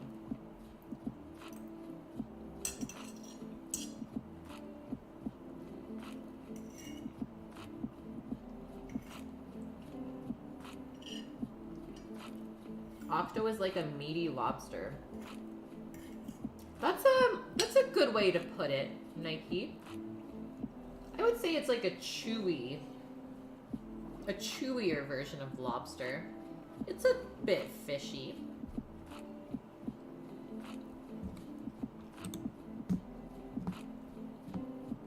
But octopus grilled, I find, is like the best way to prepare it. Is you need that kind of char flavor on there.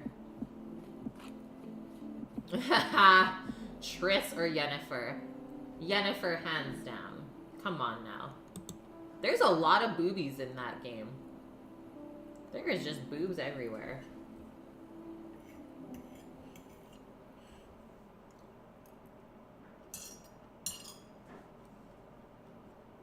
Yeah, why not both, Indog? Why would you have to make me choose like that?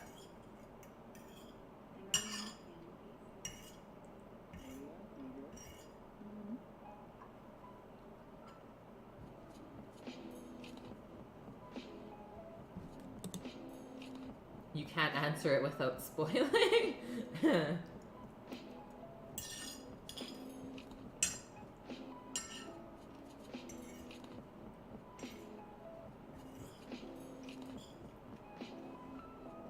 Almost done. I'm gonna do it, guys.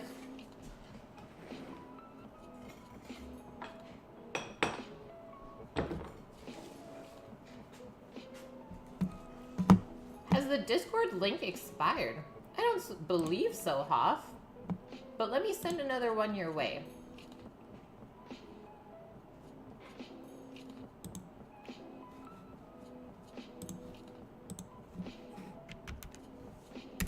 Try that one.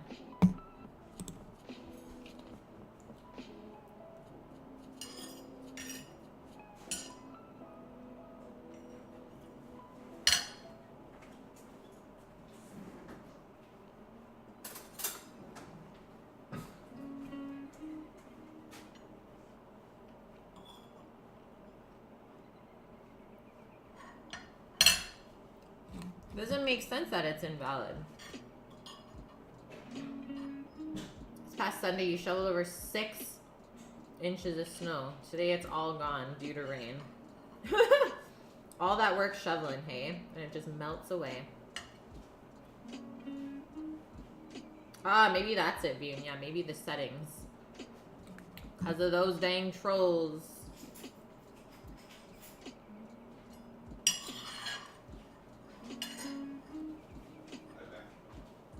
Okay, Sammy. You're not leaving us just yet? Done cooking already? It's not even here yet, is it? Done cooking already, J Kims. It was kind of a quick lunch. Because this was the last kind of meal that I made out of this meal kit delivery that we tried out. It only took us about 40 minutes to make it. Thank you for the 1 biddy. I appreciate that. Hi, Yangi, with the 3 bits. Thank you.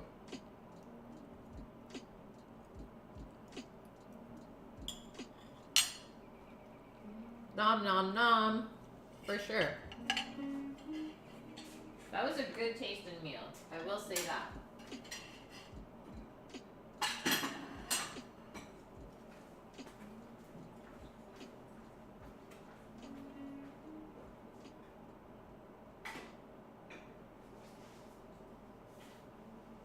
Okay.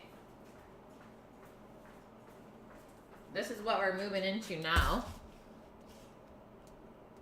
Bouchon. Thomas Keller. The man. The legend. They still deliver if there's a snowstorm. That I have no idea, in dog. Okay, so croque madame. But first, brioche bread, which is somewhere in the back here. I'm gonna go on the index.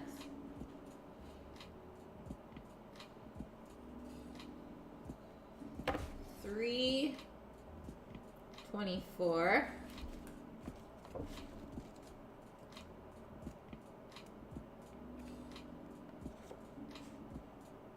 Okay, mark that one, and then I'm just going to show you guys what the brioche is going to be turned into tomorrow on stream.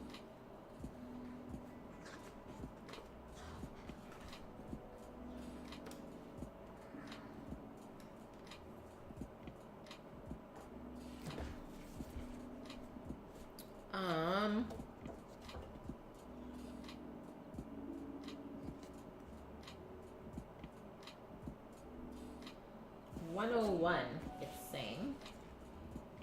In a grilled ham and cheese sandwich with Mornay sauce and a fried egg. Okay, so there is a picture in here somewhere.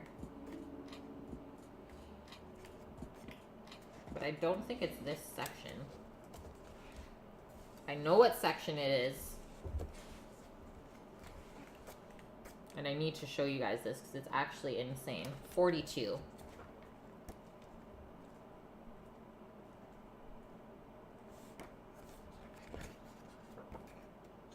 There it is. Yep, that's dinner tomorrow, guys.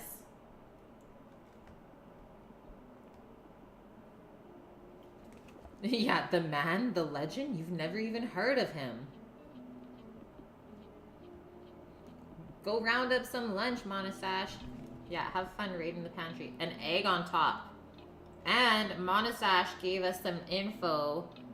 The fried egg on top, so it's sunny side up, resembles a lady's hat, which is why it's called croque madame.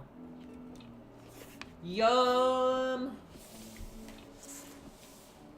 So, most important part here is obviously making the bread properly.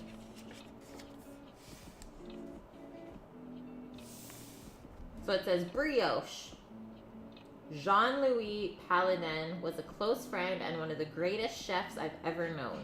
He made some of the best brioche I've ever tasted. This is his recipe. Start it a day before you want to make it, as the dough has to rest overnight.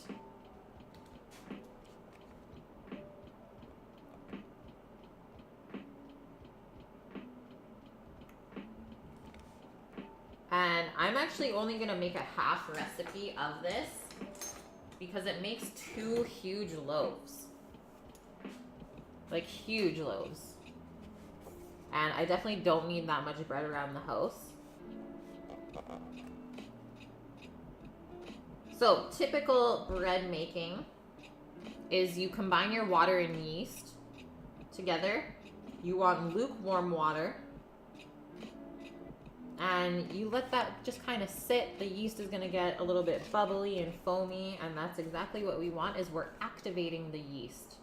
So if your water's too hot, it's going to kill the yeast. If the water's too cold, the yeast won't actually wake up. After that, we will sift together. I've never sifted flour for bread dough, but we'll follow this. Follow this, TK. Sift together the flour, sugar, and salt in the bowl of a stand mixer, fitted with a dough hook. So we're going to be using the incarcerum today. We'll add our eggs and beat for 1 minute at low speed.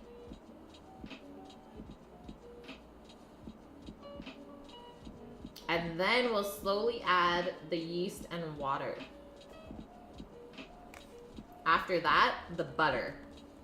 So real quick guys, brioche dough is the richest bread dough that you can have.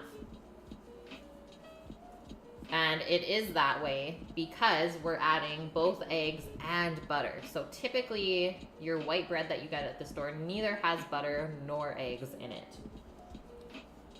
So this dough is going to be very rich and buttery and like silky and just really good tasting. But obviously, it also is a little bit more expensive to make as far as bread making goes. And you definitely don't want to try making this by hand because you would be kneading for probably an hour.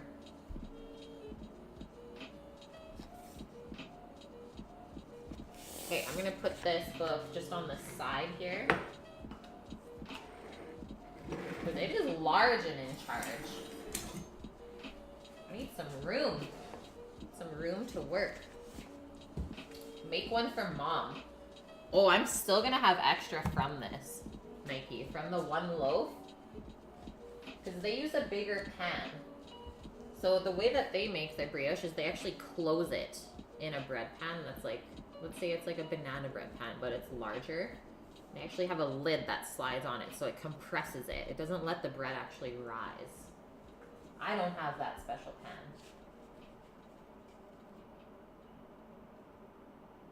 So 1/3 of a cup, but we want half of that of warm water. Let's see what I can get out of the sink right now.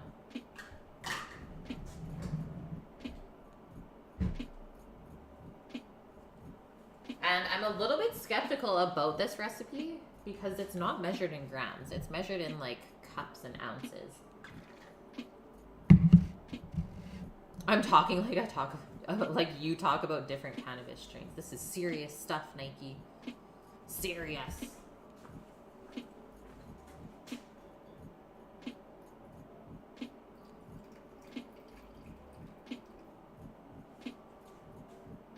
I got enough. Got enough water out of the tap. 1/4 ounce package of active dry yeast, so not the quick rise. traditional stuff. A quarter ounce.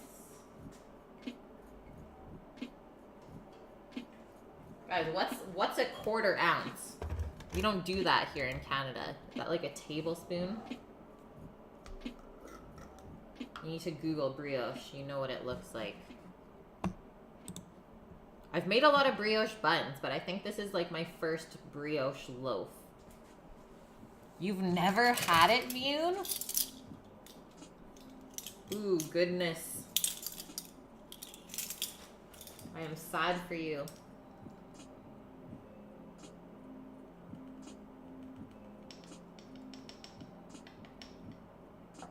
I'm gonna do a teaspoon and a half, let's say. Let's pray for the best. You just don't know what it is exactly. Oh, you have had it. In dog. Just hands on the head. What? What, dude? Yeah, brioche is so rich, but it's honestly one of my favorite doughs to make. Because it's so smooth and silky, and there's so much butter in it that when you go to like roll it out, it doesn't stick to anything. It's just like this ball of greasy dough. It's the best. Okay, so just kind of stirring up the yeast.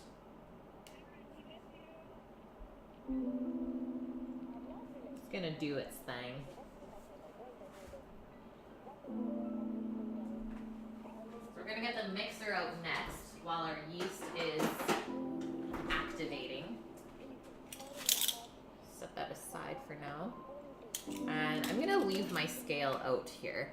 I think I'm just gonna switch it to this side.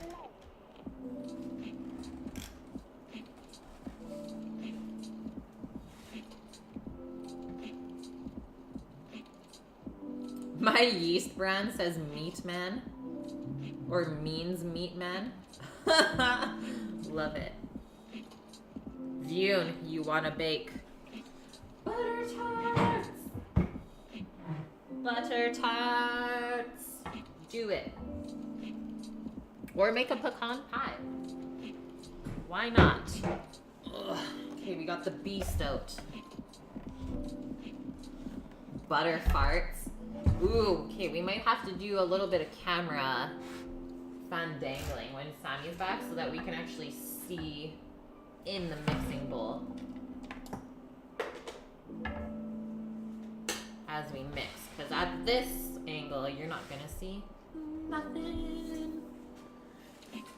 We're gonna raise it up. We can probably do that now, actually.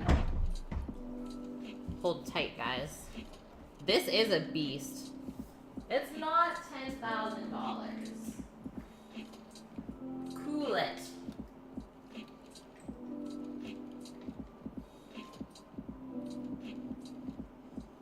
We're going up.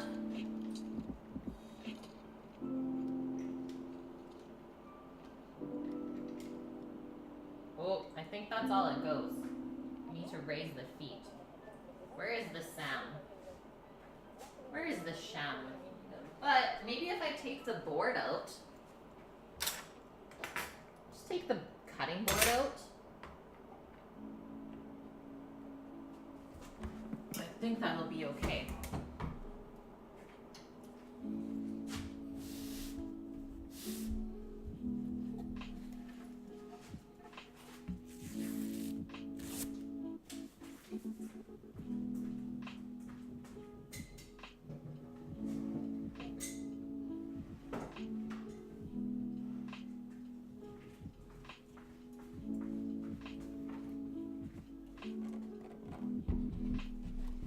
Nope, still not enough. Still not. We'll get the wild Sammy in here. This needs a whole stream itself. Okay, setting up the mixer. Got the dough hook. Plug it in.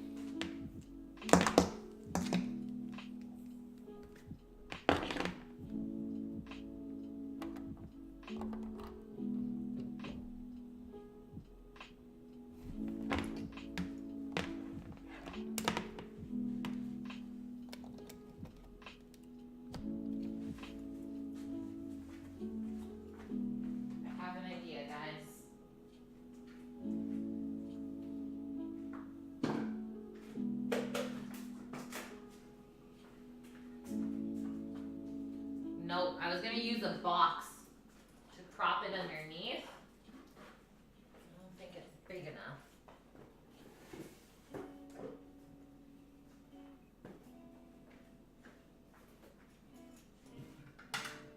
Okay, hang tight. We're gonna be doing some moving around. Whoa. Nope, she doesn't fit.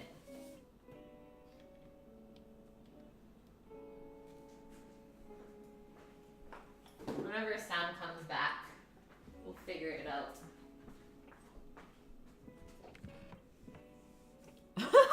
5 horsepower gas engine. No. Not even that crazy, guys. It's not.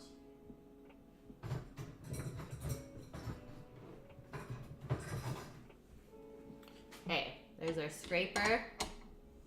Scrape the side of the bowl. So we need a cup of all-purpose flour.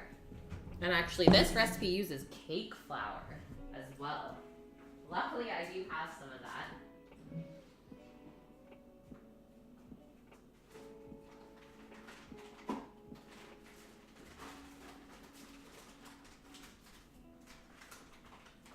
Did Sammy leave us or what, guys?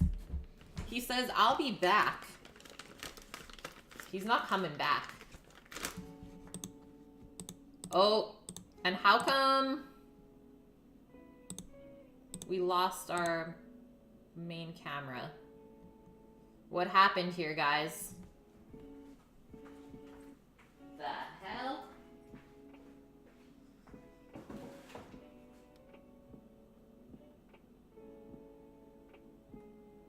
Well, that's not the best, is it? So I will say this. Is that camera that we got for my face, it's been kind of acting up. Is some days it doesn't want to turn on. And obviously now it's just kind of turning off randomly without me doing anything to it. I don't know how I feel about it yet.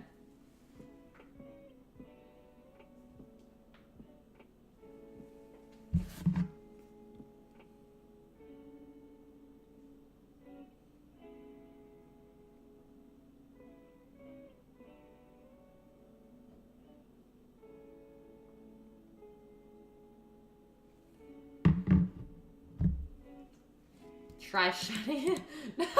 Not even being sarcastic. But the thing is even if I do that, yeah, so it is like still on, right? Even if I do that, it's not gonna re-show up unless I close down Streamlabs, aka stop the stream. Ah! She tells lies. She tells lies. It does come back. Okay. Okay. We're here. It's fine. Why do, though? That is what I want to know. Why is it doing that? Okay, so we need 1 1/4 cups of the cake flour. And then 1 cup of all-purpose flour. Possibly overheating. Maybe, Indog?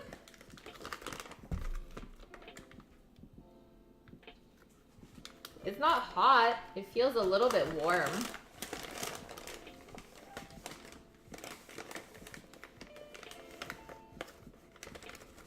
Yeah, haunted, obviously. Let's just be real here, guys. There's obviously a ghost in it.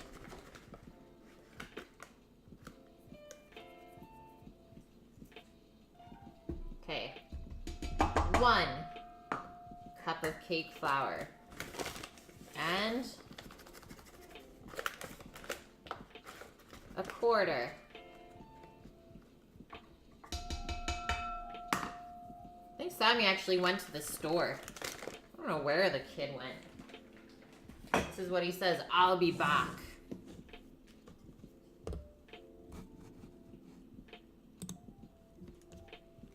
One cup of all-purpose flour.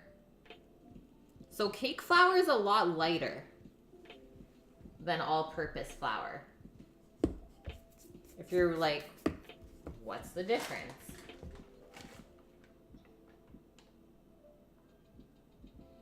So it's really finely milled, which is why it's typically used for cakes and pastry instead of bread. So it's just gonna give us a lot softer dough when we go to bake our bread tomorrow. Okay, sugar. 1/2 of a cup of sugar. 1/6 of a cup. So the sugar here, guys, is just for the yeast to have food. Yeah, it is super fluffy, hey?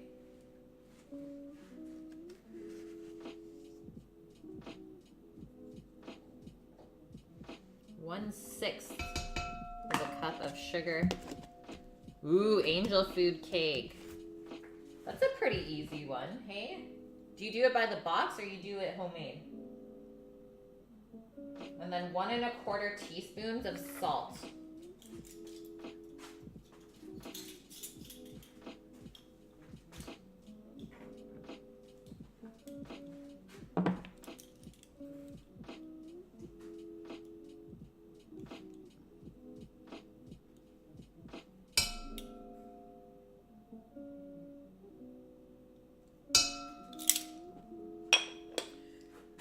It's been a while, but you'll do it by scratch. Nice. It's worth it. In my opinion, totally worth it.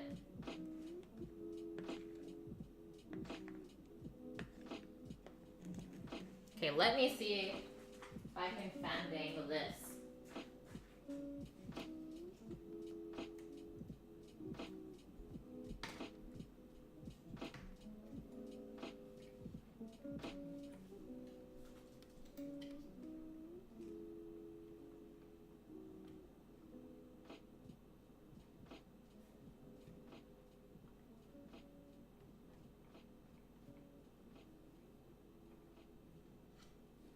That'll give us a better angle. Then I can angle the camera down.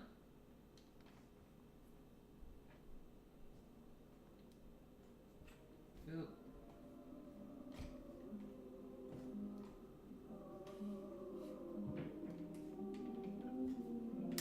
Learning things. Okay, that'll for sure get us. We're gonna go into the bowl.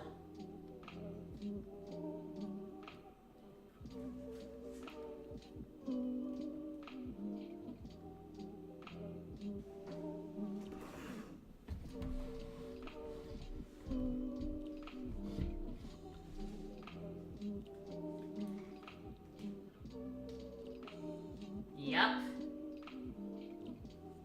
We are now in the bowl.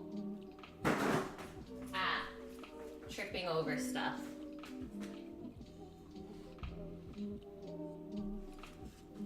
Phew. Drizzle some honey over the angel food cake. That does sound amazing. So we need 3 eggs for this. So I'm going to use 2 duck eggs, which will equal out to 3 large chicken eggs. I knew you went to get the cord. Yeah. We were like, where did he go even? Yeah, this camera, the face cam turned off again, Sammy, during stream. I just turned it on and off and it came back on. Hot. That's the Sony overheating issue. Sony overheating issue. Yeah, it's horrible. That's okay. Thanks, Nike. Do duck eggs taste the same? They're actually more mild than chicken eggs, Tiger. Would recommend. So to start this up, I'm gonna mix the flour, sugar, and salt together a little bit. And then the eggs are going in here, guys. So we're mixing the flour and eggs together first. This is something different and weird. So Tiger, duck eggs are basic. Chicken eggs are acidic. Ooh, Sammy with the new light. And duck eggs do not have that, like, sulfuric kind of farty smell or flavor to them at all. I like that light. I like it. Just have to find a cheaper one than the one I bought from there. Okay. It's $40 for this one. And actually, before we go too much further, yeah, it is interesting, hey, that they're basic. Is we need 8 ounces of butter cut into cubes.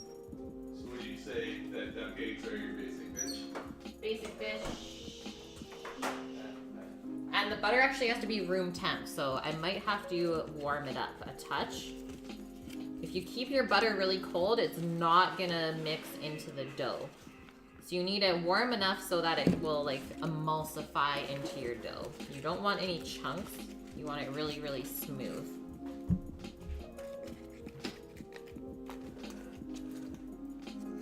So you might have to modify baking recipes if you use duck eggs. I have never. Chocolate, I have not had to modify yet. And I find that the recipes actually turn out better. Duck eggs are good. So 8 ounces of butter. What do we have here? Just enough? Literally just enough. And we just have to cube it up. But I think I'm just gonna soften this a touch in the microwave, and then I'm just gonna chunk it off with my hands as I put it in. So if they have baking soda.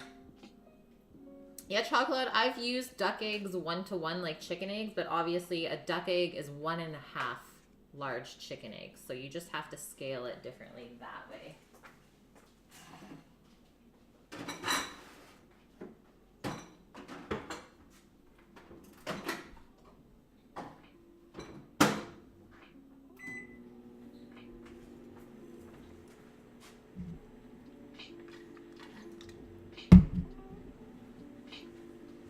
Am I reading this correctly? Using angel food cake in place of bread for a ham and cheese sandwich?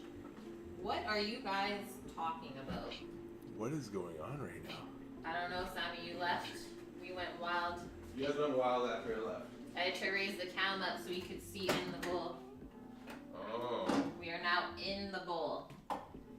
We're inside. We went all the way in. All the way up. Nothing can stop her.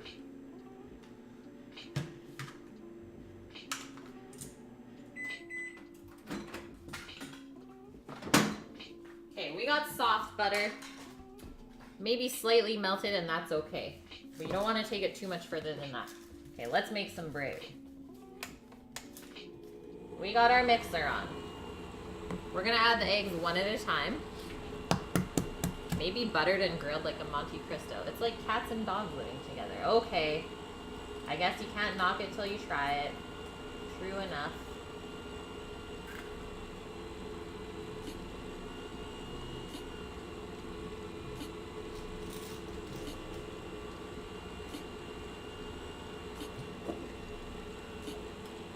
Guys, where'd the egg go? This is like making pasta dough. That was a really big one. Very, very large duck egg. That's out.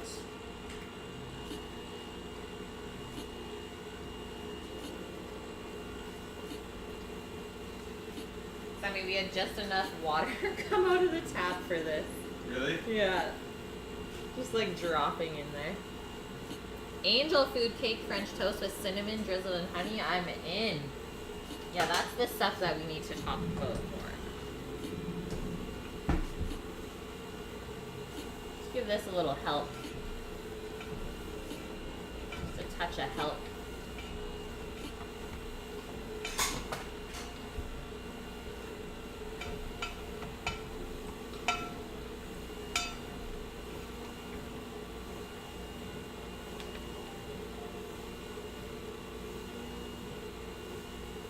It says beat for a minute on low speed. This is not beating together. Whoa. Let there be light. Hey, carrot potato. Hey Scrump, welcome in guys. You're just in time for making brioche dough.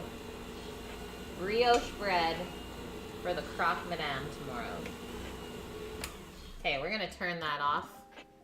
And in goes our yeast. So we have a little bit of lukewarm water here and some dry active yeast that we just let kind of marry together while we prepped up the rest of our bread and dough ingredients. And so now the yeast can go in. We just mix our flour, sugar, salt with our eggs. And brioche is a rich dough, guys. This means that it has eggs and butter in it. Yeah, this is a dough hook, but this mixer is a little bit different as well. Is the bowl spins instead of the tool spinning. Okay, slowly add the dissolved yeast. Continue beating at low for 5 minutes. Or until it's smooth, let's say. I suppose. I've never made brioche in this method, guys. This is new. We are living the life of Thomas Keller.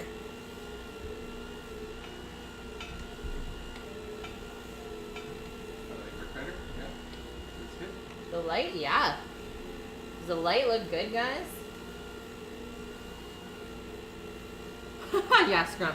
Okay, now I remember. I've seen this mixer.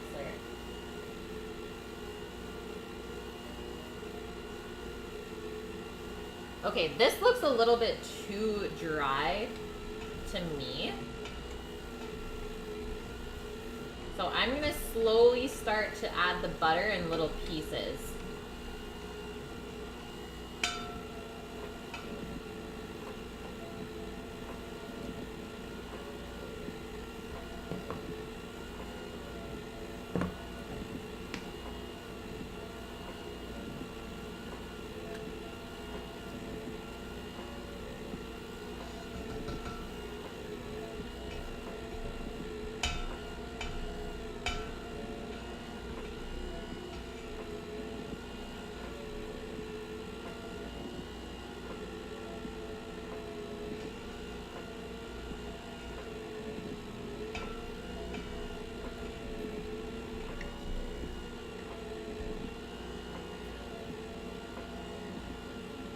There's a lot of butter in here, guys.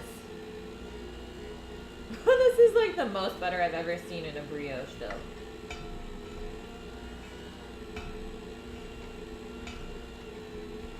And I've also never had it be this firm before. I'm just trying to help my mixer by breaking this up a touch.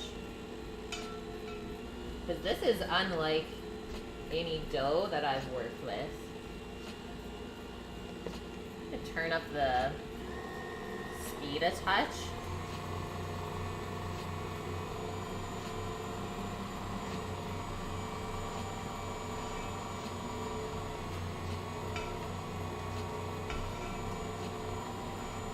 But we'll get there. We'll get there. Once it starts moving, the flour start absorbing the fat. Yeah, do you want some bread with that butter? Exactly.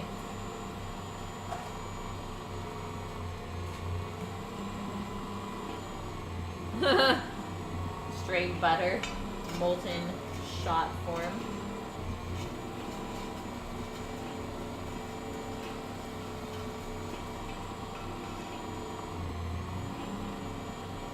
Okay, I've only added about 2/3 of the butter.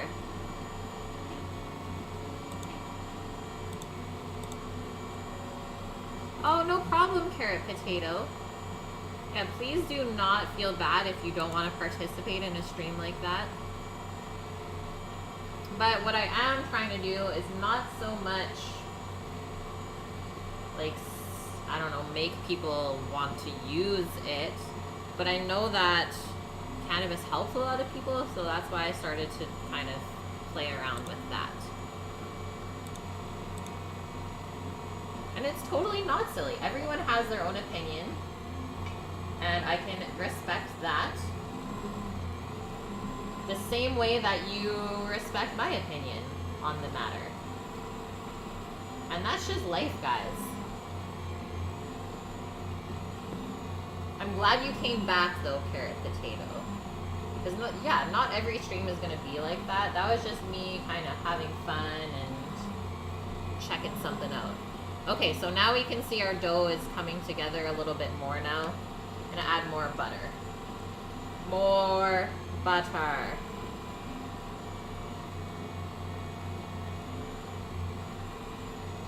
Yeah, anchovy, like I said, I've never made a dough this consistency before in this mixer yet, so it seemed like I had to help it along a little bit. It was super dry.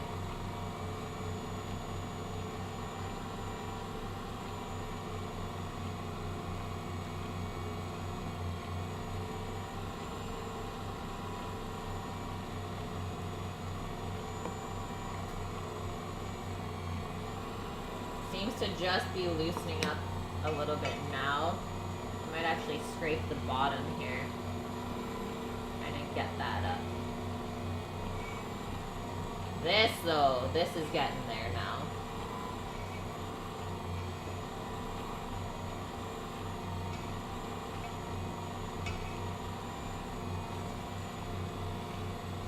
I'm gonna turn it up a touch as well.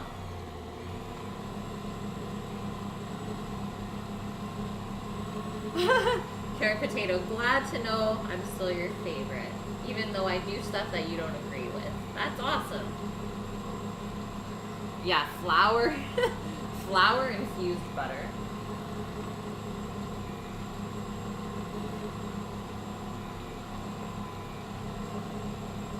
It looks good.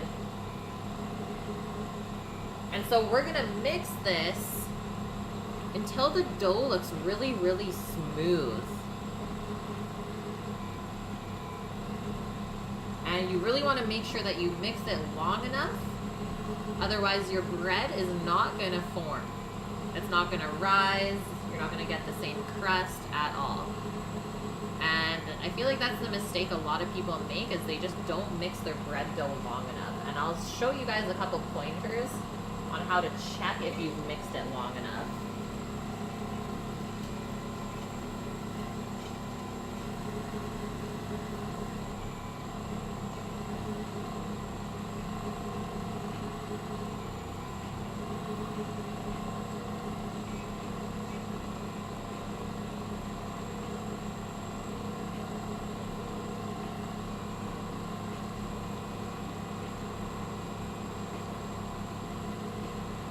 You think the mixer's magic. Yeah, some things obviously work better than others as well in the mixer.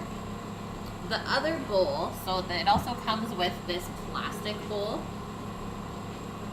to make like whipped cream and cookies and stuff in it as well, is really good. It has made like some of the best meringues and whipped cream that I've ever seen. But I think that's with any mixers. It's going to have some stuff that it's really good at mixing and other stuff that it's not. I still think this is better than a KitchenAid. As far as power, it's much more quiet. It has this awesome little spatula on the side.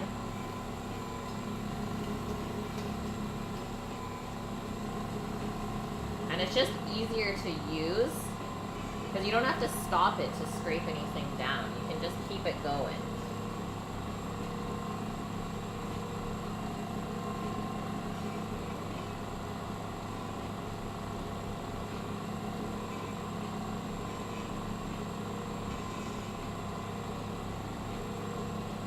The dough is getting a little bit lighter in color, hey guys?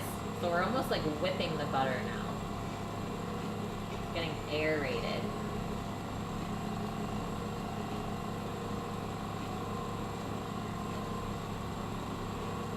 You guess it goes against everything you've seen getting dough together. Yeah, exactly. It is completely opposite. Oh, it was totally weird for me even when I started using it.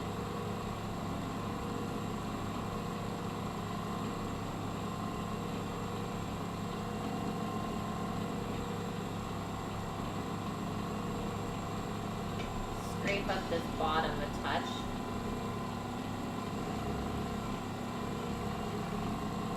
Oh yeah. She's coming together now. So it's gonna get more elasticy looking as well, the dough.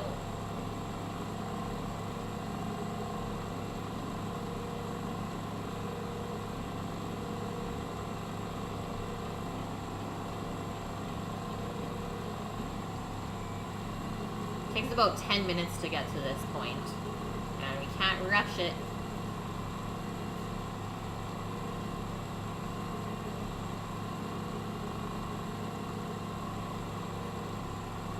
Carrot potato, at the open day you also looked around at the pastry bakery education. The teacher you talked to was surprised you know so much already. Cool. You've been pastry baking since you were 8? That's amazing. It's always good to start young though, for sure. I think it's important to like help out in the kitchen at a young age. I think you would just enjoy food a little bit better in general if you grow up around it. I don't know, a lot of people don't eat or look at food the same way chefs do.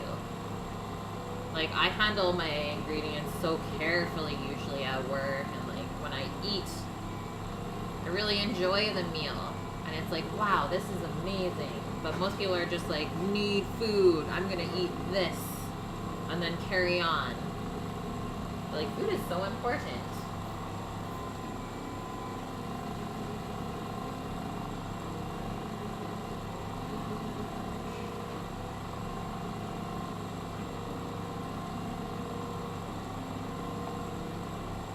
Go, go, go. I think I'll go a little bit higher.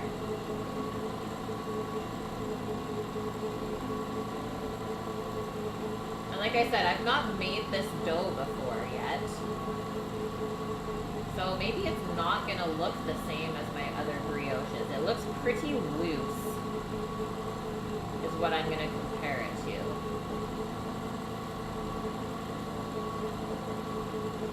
There's like almost an equal part of flour to butter in here.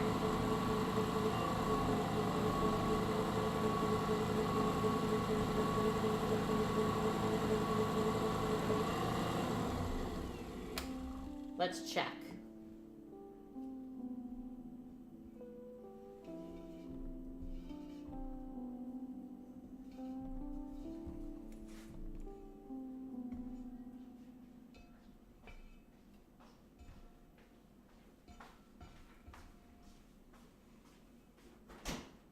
So it is holding together, but I think we do have to mix it just a touch more. What does TK say? It just says beat for 10 minutes and then place the dough in a bowl, cover with plastic wrap.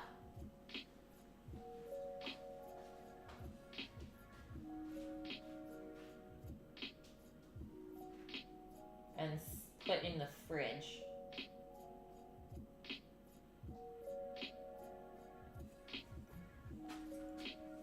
It does look like it's coming together, it's true, but it's not mixed quite enough yet. We haven't developed enough gluten to consider it done.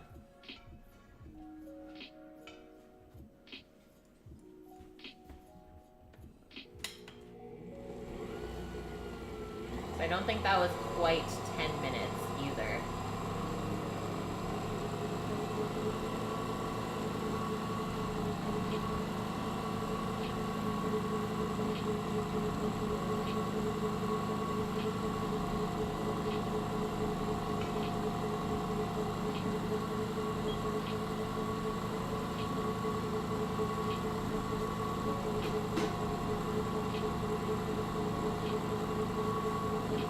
Clean up a little bit while that finishes mixing.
don't get excited about food at home because it's always the same prepackaged stuff. Oh, that's fair enough, carrot potato. I mean, it's really fun to play around with stuff, though. Okay, that's looking better, guys. You know what you love about being able to cook the most? Eating any dish you want. Yeah, exactly. And that is a really good thing about going out to eat, is like, you should get inspiration from the food that you're eating and then, yeah, recreate that at home. Pretty much what I'm doing with this dish is like, Sam went out and had this. We went out for brunch. Sammy ate this. And he was like, this is freaking delicious. I obviously had a little bite of it, but it's like, let's try and recreate this. Let's see what happens. Thanks for that, Bune. Yeah, Devil Dog, that is the link to the mixer I am using. It's called an Enkarstrum. It's made in Sweden.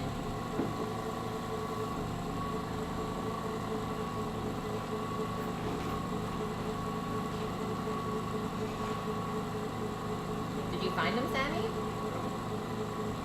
What?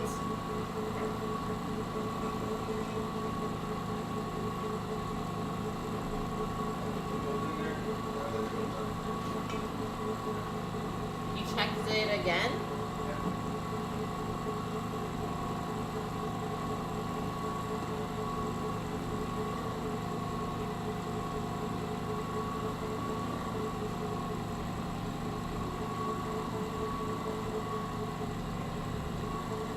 And yeah, just the feeling of you eating that.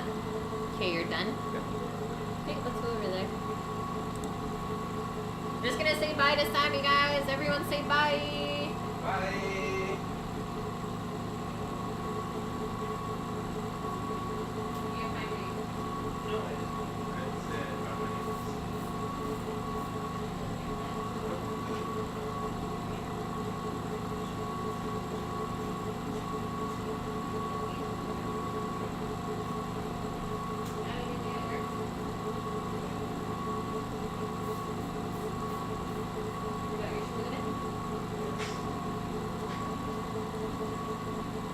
Okay, I think we're good now. This looks really nice and smooth.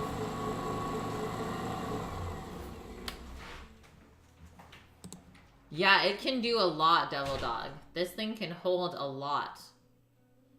What is this sorcery machine? It's a fancy-ass mixer made by Swedish people. Okay, so now... Okay, we've definitely built up a lot more gluten.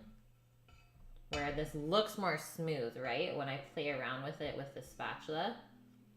So what I always do to test my dough... I don't know if this one's gonna do it. To be honest, it's called the window technique. And basically what we do is we keep kind of pulling the dough apart until you get like a little window and then you can see through it. But there's literally too much butter in here for me to even do that. So there's that, I guess. But that's definitely been 10 minutes. The dough looks smooth. So I'm just gonna go off of that and hope for the best.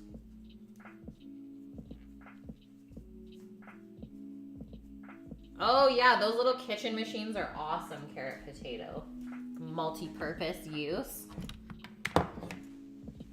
So now I can take this apart. I just unplugged it, safety first. You wanna eat it raw? I don't think I would recommend that, Void.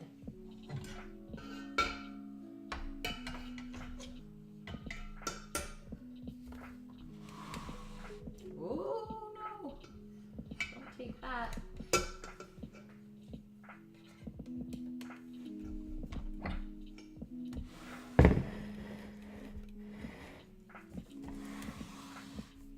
Yeah, this machine is a beast for sure. And it comes with, I think it's a 10-year warranty, guys. So take this for example. We were making cookies one time, or actually Sammy was making cookies one time with the bowl, and he actually ended up cracking it. down here by accident is he just, let's just say there was too much chocolate chip in the dough and it got too thick, and then the bowl cracked. So all we had to do was message the company, and they have a new bowl on the way. So definitely an investment, but it should last like my whole life, I would hope.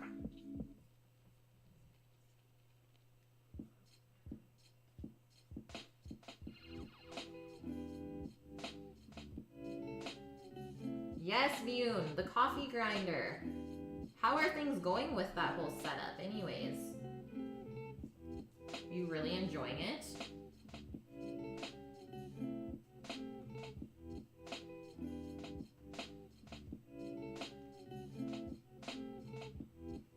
Thanks, Indog, for posting that.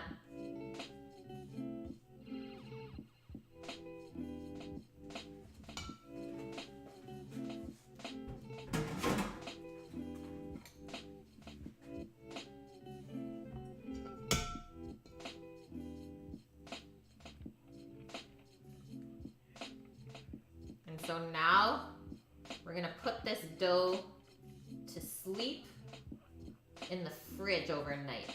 So that's gonna slow down the yeast activity. I'm not gonna eat all of the sugars up too quickly. It's gonna give us some structure, some good flavor. But we're gonna scrape this all into one nice ball of dough before we do that.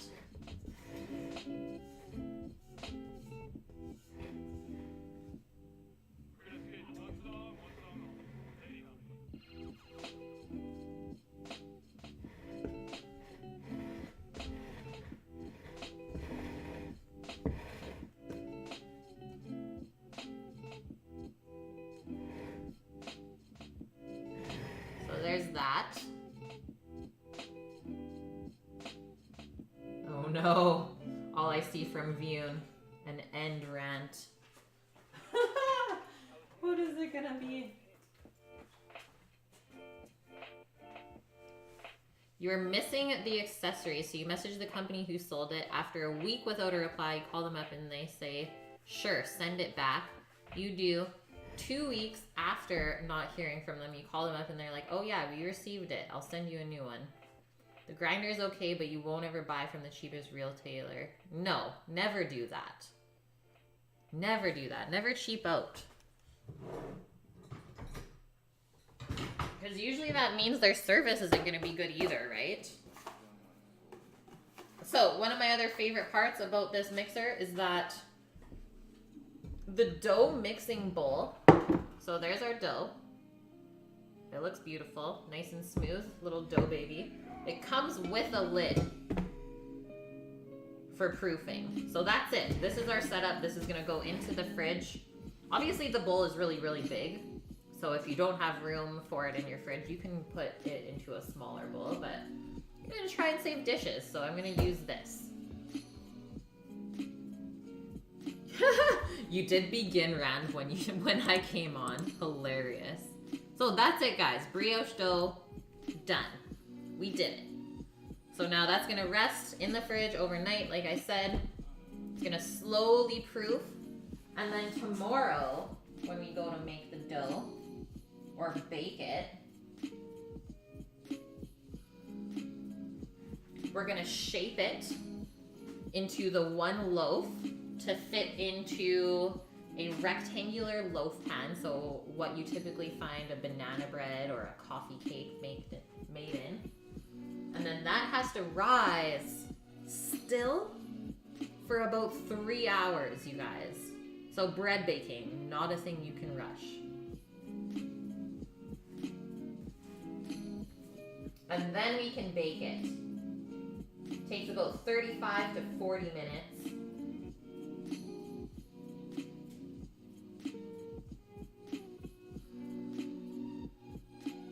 And it says you can actually, if you want to freeze some, wrap the hot bread in foil and freeze it.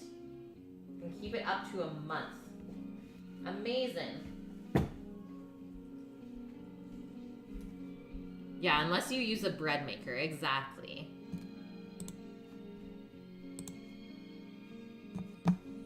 Okay, guys, that's it for the stream today. Thanks for chilling. I had fun. Had some good lunch. No water, though. Absolutely no water. Thanks, Carrot Potato. I still love this apron, too.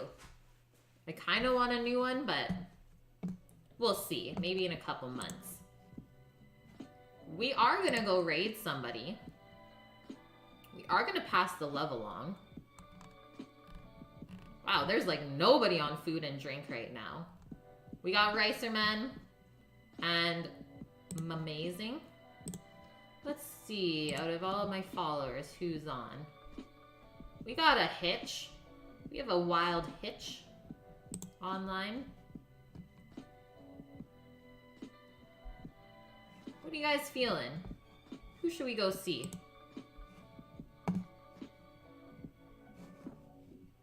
Or do we just pick someone absolutely random?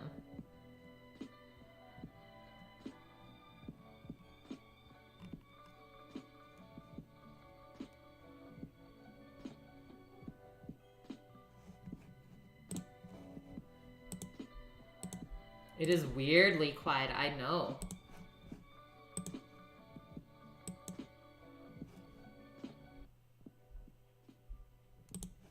Okay, I'll drop you guys off to Hitch. Pick a tiny streamer. Okay. Okay, I'm gonna go into the food and drink.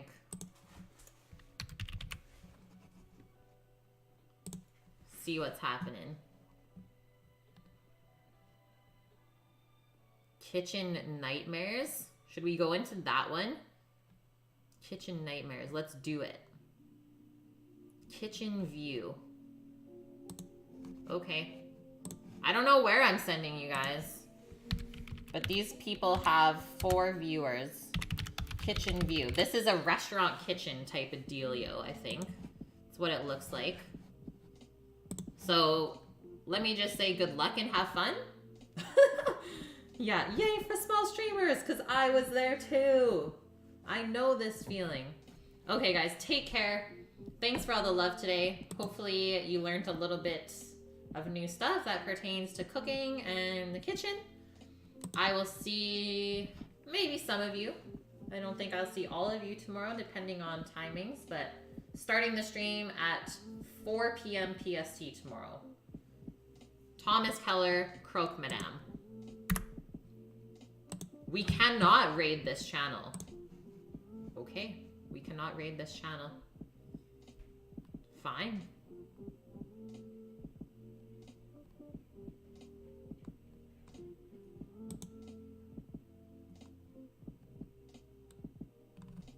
Well, Brian just started. Okay. Okay. Your roommate. Let's do it. What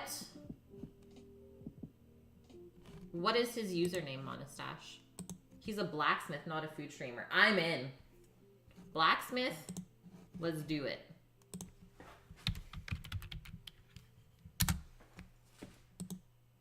Mythic_forge. Let's do this. I'm excited. Okay, going into the blacksmith, guys. Get your onions ready. I'm excited. I'm gonna send you guys off to have a wonderful day or night, depending on where you live. Love you guys. Take care.